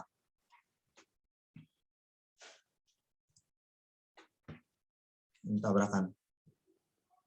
Kemudian ini sepertinya king dan king ya yang ditabrak. Oh enggak, betul, ini king anti king yang satu fase, ini yang beda fase ditabrakan. Dia juga akan berosilasi. Atau ada juga istilahnya tuh breather yang ini. Jadi dia kayak bernafas memang. Naik turun gitu ya. Yang ini jadi seperti berosilasi gitu. Jadi bayangkan secant hyperbolic Tahu fungsi secant hyperbolik? Gaussian deh, Gaussian. Gaussian kan kayak bel gitu ya. Dia naik turun sebetulnya kalau kita gambarkan si sudutnya dia. Atau ada moving breather yang ini. Si breather-nya dia bergerak. Jadi dia bernafas tapi sambil jalan gitu. Ada travelingnya. Dan yang mengejutkan dari si Sain-Gordon model adalah dia punya solusi analitik. Dia punya solusi analitik yang bisa diturunkan. Jadi tanpa ini kan dia ada ekspresinya sebetulnya di dalam bentuk tangen inverse, tangan hyperbolik inverse. Si bentuk solusinya bisa dilihat di internet. Ini bentuk solusi yang lain. Indikasinya dia punya solusi analitiknya adalah ini. Jadi apabila kita menginteraksikan dua buah solusi, mereka tuh tidak ada solusi yang hancur atau tidak ada perubahan sebetulnya. Itu salah satu indikasi bahwa istilahnya tuh integrable. Si sistem si persamaan diferensialnya dia integrable. Salah satu indikasinya adalah mereka hanya terjadi phase shift atau tidak terjadi hancur. Nanti mungkin ada contoh ya yang lebih detail lagi ya. Ini yang breather yang lain. Ini small amplitude saja breathernya. Dia bergerak gitu. Ini yang osilasi. Jadi mereka bisa diinteraksikan si antara solusinya. Nah ini kalau interaksi antar ini udah pasti harus numerik, nggak akan bisa analitik soalnya. Kalau analitik hanya untuk satu solusi saja. Tapi ketika mereka bertemu nggak bisa biasanya. Harus tetap pakai yang numerik. Nah, terkait hal tersebut, sebetulnya saya tidak banyak bekerja ke arah sini. Saya tadi terkait yang integrable system, saya biasanya banyak kerjanya ke arah sini, NLS, yaitu nonlinear Schrödinger equation. Jadi dengan cara yang sama, pakai Range-Kutta, pakai diskritisasi segala macam, sebetulnya kita bisa dapat solusi yang sama. Dan salah satu solusinya tadi yang seperti saya bilang, secant hyperbolik itu bisa kita interaksikan. Dan karena si persamaan NLS ini kompleks ya, U-nya tuh bilangan kompleks, itu ada bagian imajinernya. Dia bisa kita interaksikan, bentuk interaksinya seperti ini. Jadi karena dia integrable atau ada solusi analitiknya, ini dia bisa kita tabrakan, dan setelah tabrakan itu seperti tidak terjadi sesuatu sih ya. Cuman bentuknya tuh tidak berubah, hanya terjadi pergeseran fase. Jadi ini kan awalnya lurus gitu ya. Ini yang gambar sebelah sini. Tapi dia terus kemudian agak geser fasenya jadi positif ke atas. Naik sedikit, jadi seperti dipercepat setelah bertabrakan. Yang bagian bawah ini yang kecepatannya berbeda. Ini saya bikin animasinya agak terlalu lambat ya. Atau ini gambar 3 dimensinya. Jadi setelah tabrakan itu bentuk HAM-nya tidak terjadi perubahan sebetulnya. Ini untuk sistem yang lebih tinggi sebetulnya. Dan tentu saja di balik ini numeriknya, analitiknya ini lumayan agak panjang. Saya skip ya. Kemudian yang selanjutnya, kalau saya modifikasi dikit, ini istilahnya sebetulnya ini namanya satu rebel nonlinearity. Kenapa satu rate? Karena ya ini nilainya nggak akan lebih dari 1 gitu ya, dibuat satu rebel. Dan ini dia tidak integrable atau tidak punya solusi analitik dari persamaan diferensial ini. Kalau kita lakukan hal yang sama, menabrakkan dua buah solusi, yang akan terjadi ya hancur dia. Bentuknya jadi aneh gitu ketika kita menabrakkan si dua buah solusinya. Atau sebetulnya dia menghasilkan istilahnya itu radiasi. Jadi ada gelombang kecil di belakangnya gitu. Dan dia ketinggiannya juga jadi lebih rendah nih. Ketinggiannya bisa jadi lebih rendah yang ini. Dan sekarang saat ini saya sedang bekerja juga menganalisis persamaan yang mirip dengan ini. Dia persamaannya tidak integrable, tidak ada solusi analitiknya. Jadi yang menarik dari persamaan yang saya sedang teliti ini adalah, jadi ini aplikasinya itu seperti menembakkan laser gitu ya. Jadi kita tembakan laser kepada suatu medan elektromagnetik. Ternyata si medan elektromagnetiknya, kalau saya tembak dari satu arah, misalkan dari arah depan, dia akan diteruskan ke sana. Jadi lasernya kelihatan ada di ujung ya, bisa diukur. Tapi kalau saya tembak dari arah sebaliknya ke sini, lasernya dipantulkan. Oke. Jadi itu seperti cermin satu arah sifatnya. Nah, itu yang sedang diteliti, apa sih yang terjadi di dalamnya sebetulnya. Jadi saya lebih ke numerik sebetulnya. Tidak terlalu ini. Jadi sebetulnya dari pendulum segala macam itu banyak yang bisa kita ceritakan dari fenomena fisiknya. Dan apa? Dan juga jangan terlalu khawatir, biasanya ini mahasiswa tingkat berapa? Tingkat 3 ya? 3 atau 2, Bu? Ada yang 6, ya betul. Semester 6. Ya, semester Semester 3, 6 ya? betul. Tahun ketiga ya. Tahun ketiga ya, ya. Nah, seingat saya biasanya kebanyakan mahasiswa itu khawatir ini gunanya buat apa gitu ya, matematika, belajar metode numerik segala macam. Kalau kalian ada minat ke bidang riset, tentu saja gunanya sangat banyak gitu. Kalau apa yang walaupun yang saya tunjukkan tidak langsung praktikal ya, berbeda dengan kalau apa yang lebih minat ke machine learning segala macam, tentu saja seperti aljabar linier, statistik itu juga bisa terpakai. Ini pun kita bisa memasukkan stokastiknya sebetulnya kalau mau gitu ya. Jadi si persamaan diferensialnya mengakomodasi statistik, dan tentu saja kenapa saya memilih numerik untuk bekerja, karena numerik itu selalu bisa dapat output, berbeda dengan yang analitik. Kalau kita tidak dapat ide, ya kita harus mencari inspirasi dulu gitu untuk bekerja gitu ya, untuk bisa memulai si pekerjaannya. Mungkin segitu yang bisa saya sampaikan. Sisanya saya ingin ada tanya jawab atau ini. Silahkan, saya kembalikan lagi ke Bu Heni. Terima kasih. Terima kasih banyak Pak Rudi. Wah, ini sangat komprehensif ya, dari yang sederhana. Ya sebetulnya untuk pendulum sendiri saya sempat singgung, mungkin bukan lewat pendulum, tapi lewat sistem pegas yang linier ya. Jadi order 2 linier saya berikan. Kalau ada mahasiswa kelas PDB ya, masih fresh harusnya. Saya berikan di pekan lalu itu salah satu penggunaannya di sistem pegas. Nah, itu kan yang linier.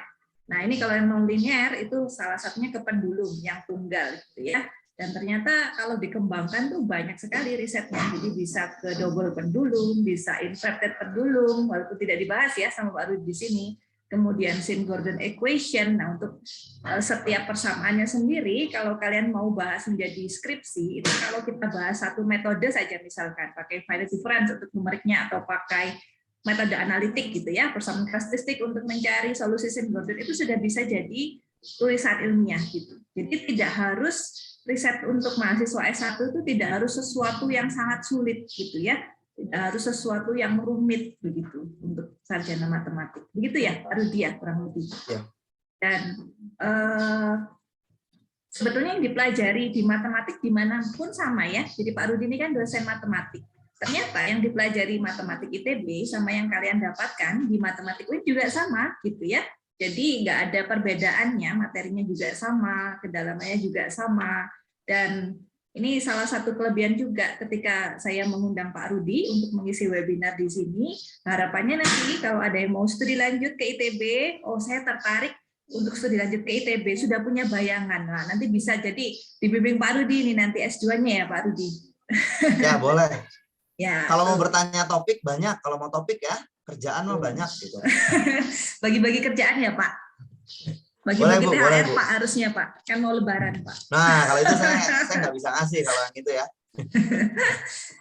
Ya, di sini ada beberapa dosen yang hadir. Ada Bapak Dr. Usman Pagalai, ada Bu Ari Kusumastuti dari Terapan, ada Bu Hauzah, dan juga ada Bapak Juhari.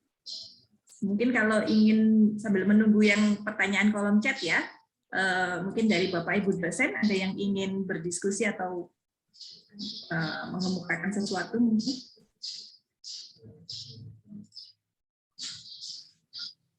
Ini ada dari Bu Septia ya ini ya?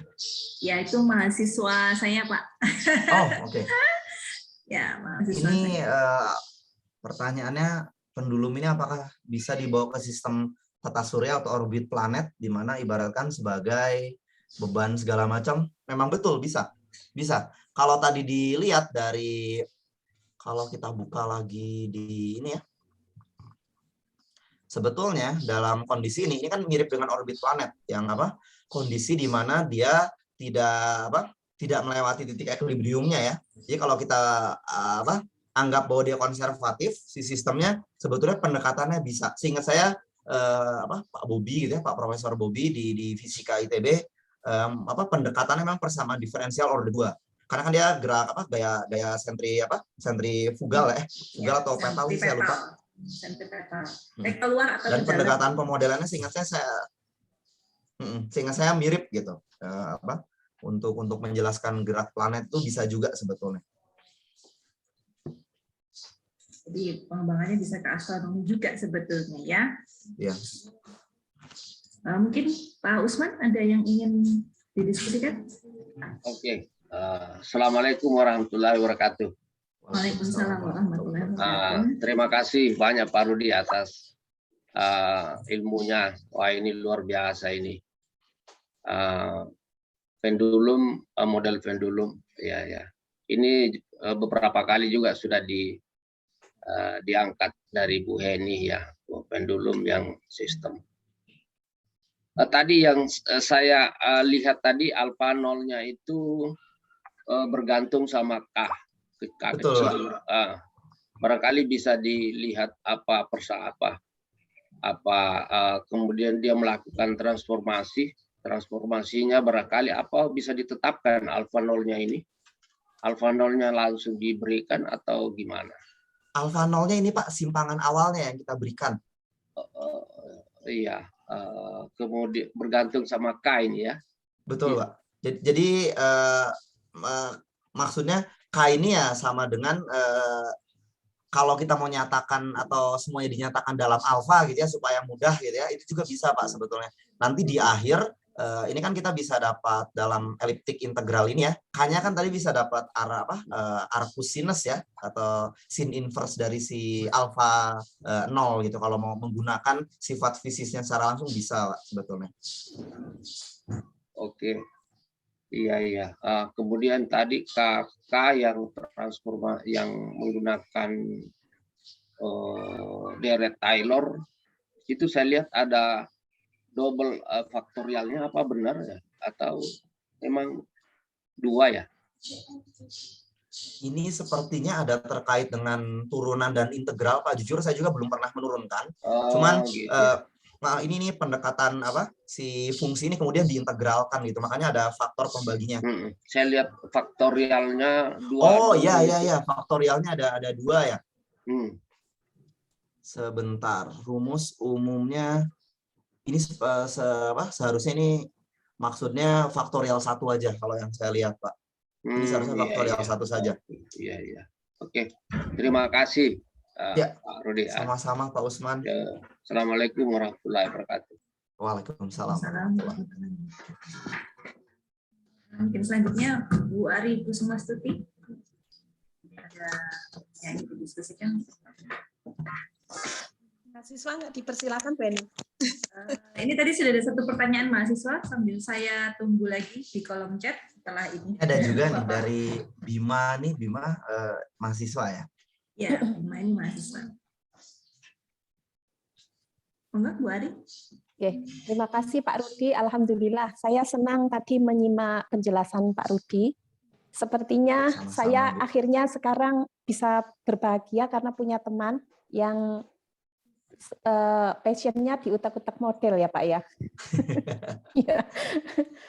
Dulu Ya, Bu. awalnya saya sering berpikir atau merasa, wah saya ini nggak punya teman diskusi nih atau sering sendirian karena kegemaran saya memang melakukan kompilasi model dari fenomena-fenomena baik di fisika maupun di biologi.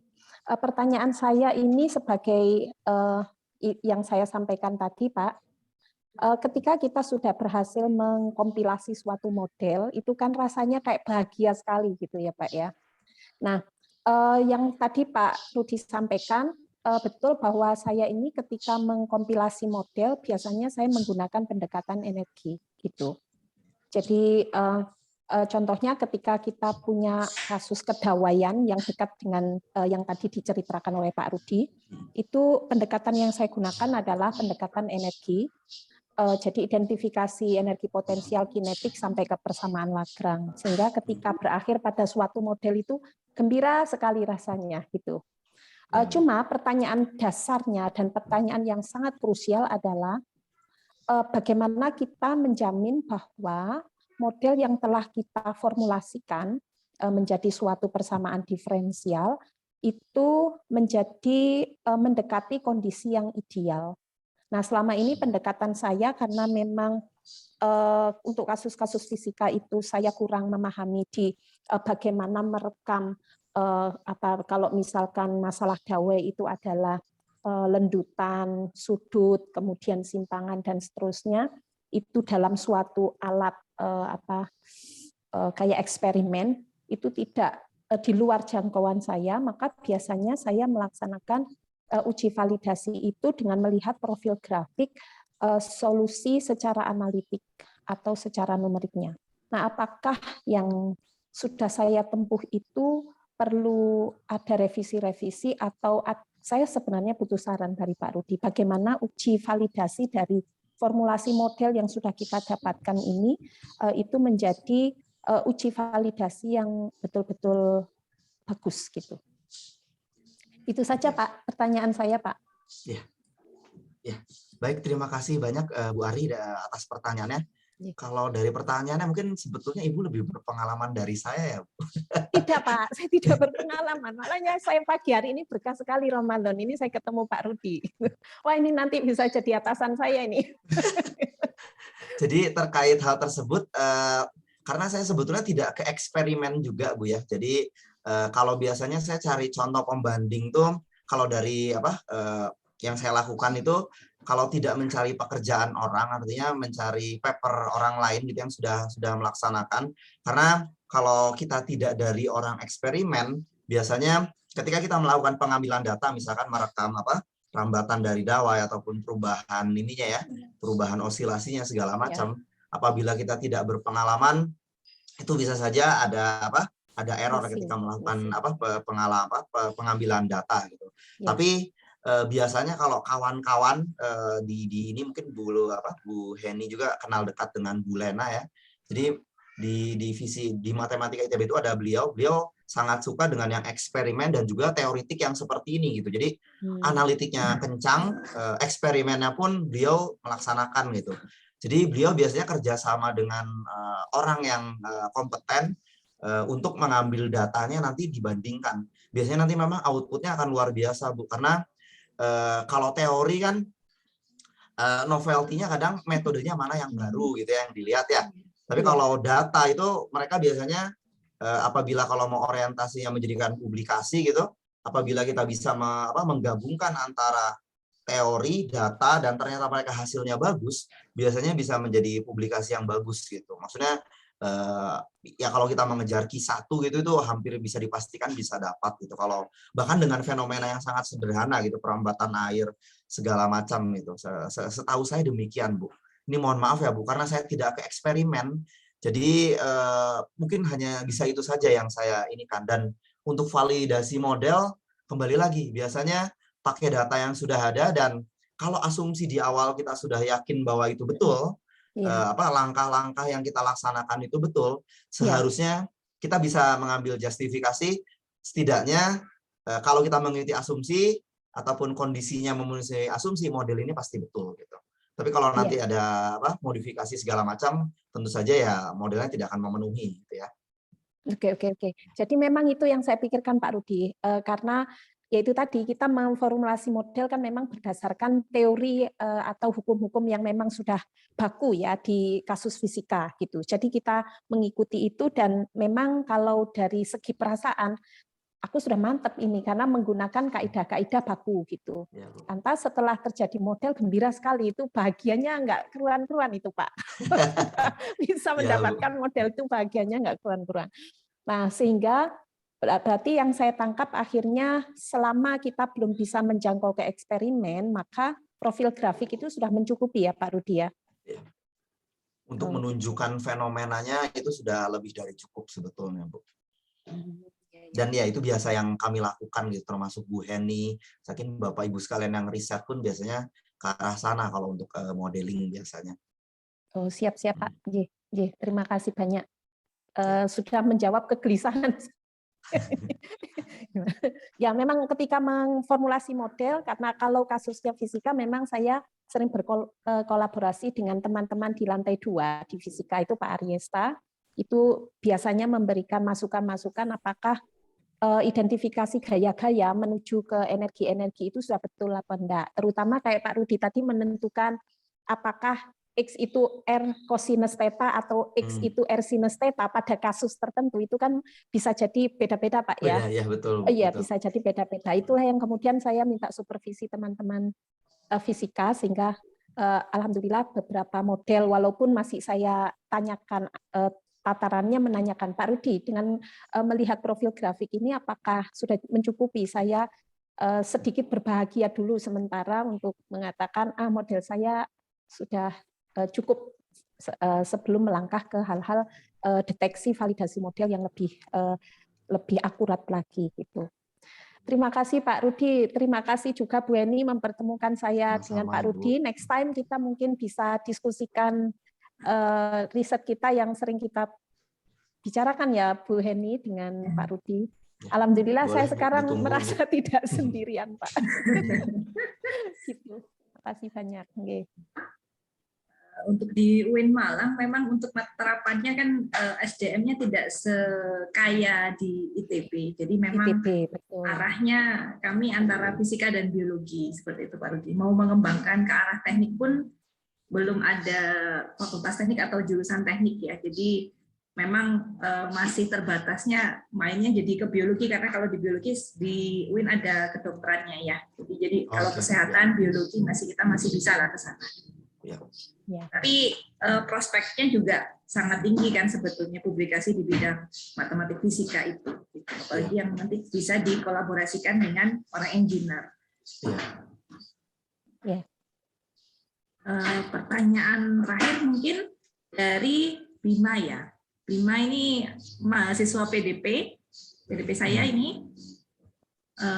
Izin bertanya Pak, untuk waktu yang tepat penggunaan metode Han, Euler, Tyler, Ringkota itu di saat kapan? Dan untuk penerapan sistem pendulum di kehidupan lingkup pekerjaan biasanya seperti apa ya Pak? Terutama perkembangan teknologi ya. Lingkup pekerjaan dia sudah mau mengarah ke sana. Mau bekerja ya. Oke, saya akan coba jawab ya seperti yang saya biasa jawab ke mahasiswa ya. Jadi kalau untuk dari segi metode biasanya pilih metode yang paling akurat aja. Jadi maksudnya kan setiap metode ada kelebihan dan kekurangannya masing-masing sebetulnya. Kalau untuk tadi metode yang saya tampilkan, sebetulnya tentu saja kita langsung pilih saja metode Ranjputa. Cuma nanti ketika kalau buka buku, kalau di sini bukunya buku Matthew karena kebetulan saya ngajar numerik juga gitu. Setiap metode ada kelebihannya. Maksudnya metode yang ini membutuhkan initial condition 2 misalkan. Kemudian metode satunya lagi memberikan initial condition 3, tapi order errornya bisa saja sangat rendah gitu. Jadi disesuaikan saja dengan problem yang ditemukan. Karena seringkali kalau yang saya temukan itu initial conditionnya 1, makanya yang saya gunakan biasanya langsung Ranjputa kalau untuk masalah nilai awal.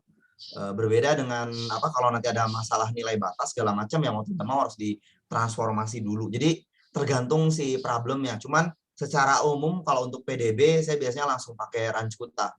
Kalau untuk PDB ya, kalau PDP kembali lagi nanti diskritisasinya seperti apa? Karena nanti kan itu terkait kestabilan metodenya ya, ataupun kekonsistenannya, mau backward, forward, sentral dan seterusnya gitu. Dan terus untuk penerapan sistem pendulum di pekerjaan ini buat menghipnotis rekan kerja mungkin ya.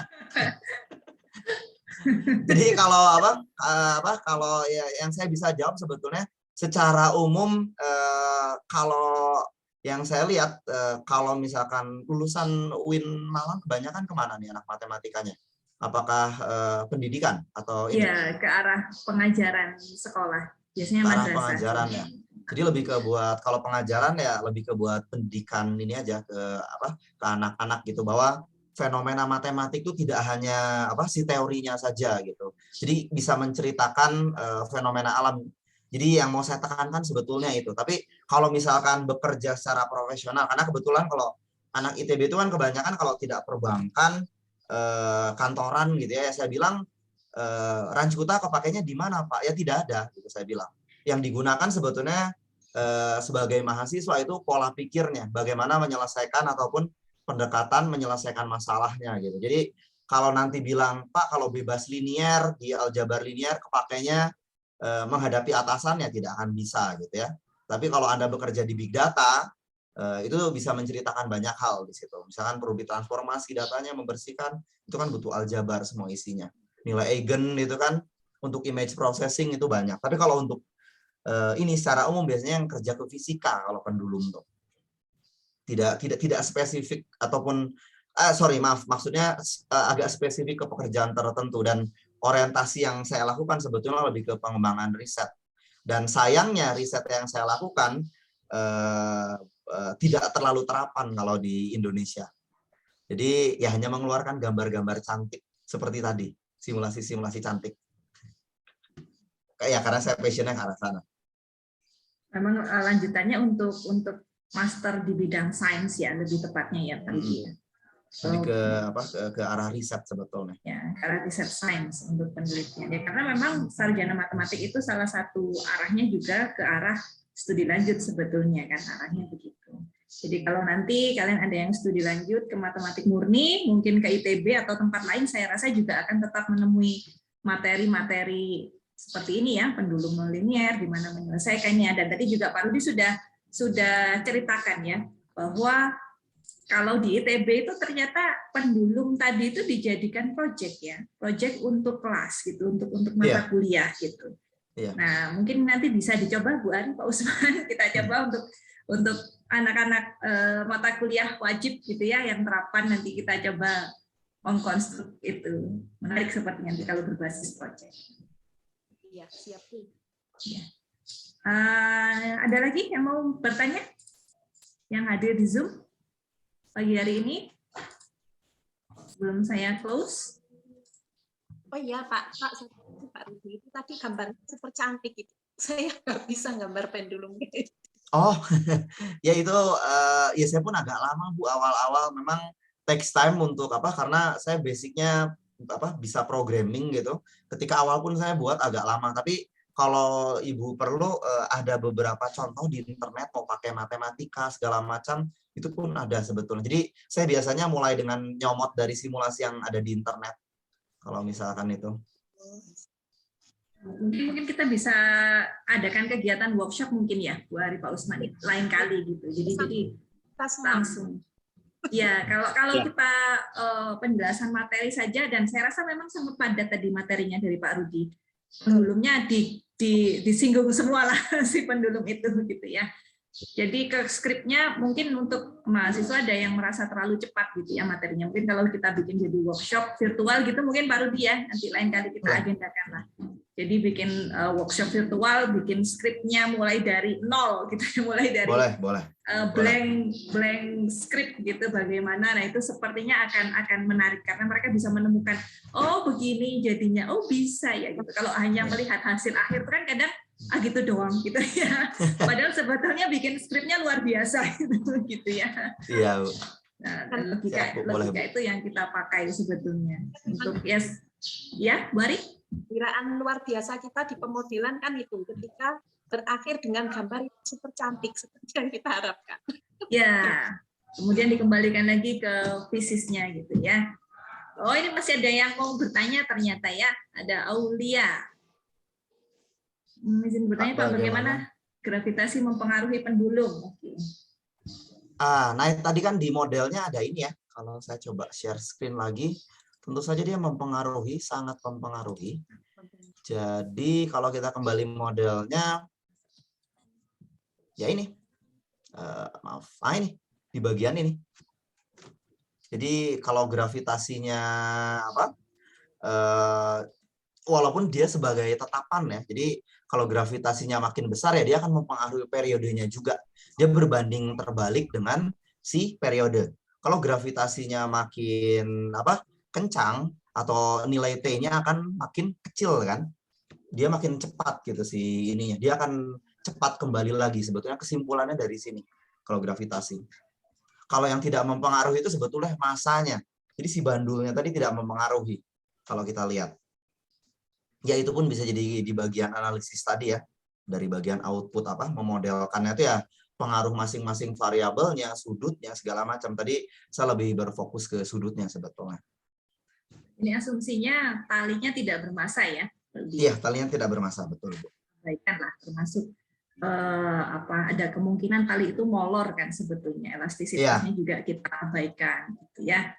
Jadi hanya dipengaruhi si gravitasi itu tadi. Ya ini yang sederhana. Jadi kalau kalian mau mengerjakan riset skripsi, mau dikembangkan ke arah pendulum tapi dengan massa tali tidak diabaikan atau kita lihat massa tali cukup kecil atau agak besar sedikit, nah itu sudah jadi topik riset sendiri yang menarik dan aplikasinya banyak gitu ya. Aplikasinya nanti bisa menjadi rujukan untuk bidang-bidang teknik tadi yang saya bilang, teknik sipil, kemudian kalau pendulum berganda tadi itu kan salah satu aplikasi yang sering dipakai itu kan tangannya robot itu ya, saya sempat singgung juga itu di kelas PDB ya. Jadi tangan robot, kalau tangan manusia sih nggak mungkin 360 ya atas bawah ya. Tapi kalau tangan robot kan karena buatan dia bisa bawah 360 derajat, atas juga 360 derajat. Kalau kita tidak perhitungan dengan baik itu bisa terjadi chaos nanti gerakan robotnya begitu. Kemudian kalau pendulum sederhana tadi salah satu aplikasi yang diceritakan Pak Rudi juga untuk konstruksi bangunan gitu ya. Jadi kalau tidak pakai jadi karena tidak ada periode natural tadi ya frekuensi naturalnya. Jadi kemungkinan terjadi mungkin arahnya ke resonansi, betul ya Pak Rudi? Betul, ya istilah resonansi menyebabkan superposisi kan ininya, amplitudonya jadi 2 kali lipat gitu. Fenomena resonansi itu juga jadi satu topik riset sendiri itu untuk cukuplah untuk dijadikan topik skripsi. Ya. Yang saya sedang mau tawarkan sebetulnya ke mahasiswa itu yang tadi Bu Heni sempat ini. Kalau talinya bisa molor itu Bu, atau kita pasangan pegas, itu sudah analisis sendiri. Kemudian inverted pendulum jelas. Yang ini yang metronom sinkronisasi Bu. Jadi inverted pendulum kalau kita taruh di atas meja, ternyata mereka secara otomatis sinkron atau periodenya akan sama. Kalau kita simulasikan itu saya sedang mau nyoba ke sana ya buat mahasiswa aja sih sebetulnya. Kalau ada yang tertarik. Sudah diajak ke sana ya mahasiswanya Pak. Ya biar mereka yang mengerjakan, kita kasih modelnya aja, kita kasih ide-idenya.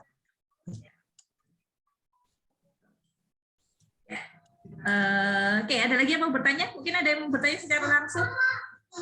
Yang berani? Mahasiswanya pada matematika. Oh iya, mahasiswa biasanya takut ya kalau ditanya, nanti ditanya balik Pak. Gitu. Nah, ini makanya mereka munculnya lewat kolom chat ya. Tak kasar mata kalian ini ya. Ya, ini ada Ilham. Ilham bertanya. Oh ya, pendulum tuh bahasa Indonesianya bandul, maaf ya. Ya, itu istilah Inggris, maaf. Oh, ada 2 pertanyaan. Mungkin saya ini sudah 10.55 ya. Jadi saya tutup dengan 2 pertanyaan dari Ilham dan Cindy. Jadi sudah tidak ada pertanyaan lagi ya. Dari Ilham, izin bertanya Pak, apakah pendulum itu berbeda dengan bandul? Oke. Karena saya baru mengenal kata pendulum. Oke. Ya, ini sudah dijawab ya sama Pak Rudi secara singkat. Ya. Yang Cindy, silakan Pak Rudi. Oh, yang dari Cindy ini terkait yang sign Gordon ya. Diasumsikan seperti deretan bandul atau pendulum itu diikat di jemuran sebetulnya. Nah, tapi di sini asumsinya itu dia tidak ada masanya, tali jemurannya, dan kemudian diayun sebetulnya, dan relatif tidak terlalu panjang si beban ininya ke bawah. Jadi kalau dia tidak terlalu panjang, dia akan mempengaruhi bandul yang lain. Mungkin kalau nyoba dan jaraknya harus sangat dekat ini Cindy. Kalau jaraknya jauh, dia tidak akan seperti tadi simulasinya. Mungkin saya lupa memasukkan eksperimen sesungguhnya ada sebetulnya. Kalau coba cari di YouTube sign Gordon gitu, nanti dia akan keluar si simulasinya. Jadi salah satu ininya seperti gerakan saya tidak tahu planaria gitu kan, yang bakteri itu kan ada yang punya sirip yang bisa bergelombang-gelombang itu bergerak itu, mereka aplikasinya untuk ke arah sana sebetulnya. Jadi seperti bisa memindahkan massa ke massa si airnya.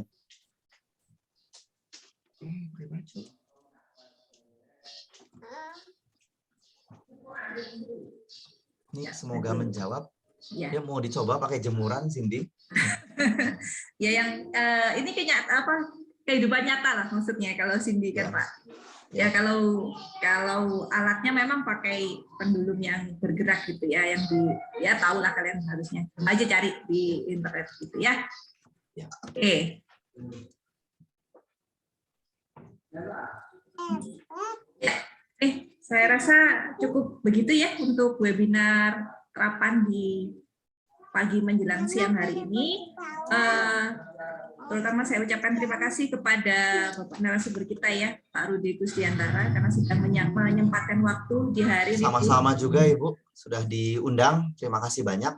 Walaupun virtual, ya, saya sebetulnya pengen bisa main ke Malang kalau bisa. Oh iya dong, harus itu. Lain kali. Ya, jadi lain kali coba kita agendakan untuk workshopnya ya, workshop untuk membuat skrip tadi, entah secara virtual atau secara kalau bisa Pak Rudi pas hadir ke Malang akan lebih baik gitu ya, lebih enak buat anak-anak mahasiswa. Oke, jadi saya rasa cukup begitu. Sebentar, saya harus mencatat tadi yang tanya karena saya menjanjikan sesuatu untuk yang bertanya ya. Jadi ada Cindy, ada Ilham. Karena kalau tidak dipaksa itu mereka akan, padahal mereka punya pertanyaan yang cukup kritis begitu ya. Jadi kalau nggak ditanya, kalau nggak diminta bertanya, nggak bertanya. Oh dikasih ini Bu ya, hadiah. Surprise Pak. Surprise. Oke, giveaway ya, giveaway. Saya simpan dulu. Ya, mungkin begitu. Oke, jadi sudah menuju ke 10.59, saya rasa juga sudah selesai ya waktunya, sudah cukup saya rasa 2 jam. Jadi untuk rekamannya mungkin akan saya share, mungkin atau mungkin tidak, nanti kita lihat saja nanti ya, anak-anak ya. Ya. Ya. Kalau begitu saya bisa akhiri untuk webinar di pagi hari ini. Terima kasih atas kehadiran Bapak Ibu dosen dari Matematik Terapan, Bapak Usman, Bu Ari, Bu Hauza, ada Bu Ustazah Erna, ada ini dari luar UIN, ada Kak Dharma ini, jauh dari Sulawesi sana, bisa bertemu secara virtual. Terima kasih Kak Dharma. Ada Mbak Nelly dari Tebuireng. Jadi kalau enaknya virtual tuh bisa ketemu semua ya. Iya, jadi saya bisa share-share. Ini kayaknya menarik gitu, jadi mereka bisa. Ada Mbak Maya juga, wah, ini rame nih, teman-teman juga sih, jadi bisa ketemu virtual. Lain kali kita bisa ketemu lagi di webinar yang lain, baik secara virtual maupun kalau ada acara yang offline begitu ya. Oke, kalau begitu saya bisa akhiri untuk webinarnya. Terima kasih atas kehadirannya semuanya. Terima kasih partisipasi aktifnya ya, adik-adik mahasiswa. Semoga bisa mendapatkan ilmu yang bermanfaat untuk kalian ya. Dan ini salah satu cara untuk bisa tahu gitu ya, apa sih gunanya matematik gitu. Kadang itu kami di kelas itu cukup terbatas. Saya sendiri mengisi materi di kelas itu juga mau saya taruh motivasi yang terlalu banyak, nanti materinya juga nggak nyampe gitu ya. Metodenya jadi nggak sampai semua. Jadi hanya sekilas. Nah kalau begini kan ada webinar, ternyata orang matematik di luar UIN juga membahas hal yang sama gitu. Jadi sebetulnya yang kita bahas sama saja ya, hanya beda tempat saja sebetulnya. Ya. Oke, kalau begitu saya ucapkan terima kasih dan mari kita ucapkan alhamdulillahirabbil alamin. Sudah selesai untuk acara webinar di pagi hari ini. Sekali lagi terima kasih atas kehadiran semuanya. Saya tutup acaranya. Wassalamualaikum warahmatullahi wabarakatuh. Waalaikumsalam warahmatullahi wabarakatuh. Terima kasih Bu Heni dan Bapak Ibu Ya, sekalian, terima adik-adik kasih. saya izin live. Assalamualaikum. Terima kasih Pak Rudi. Kak.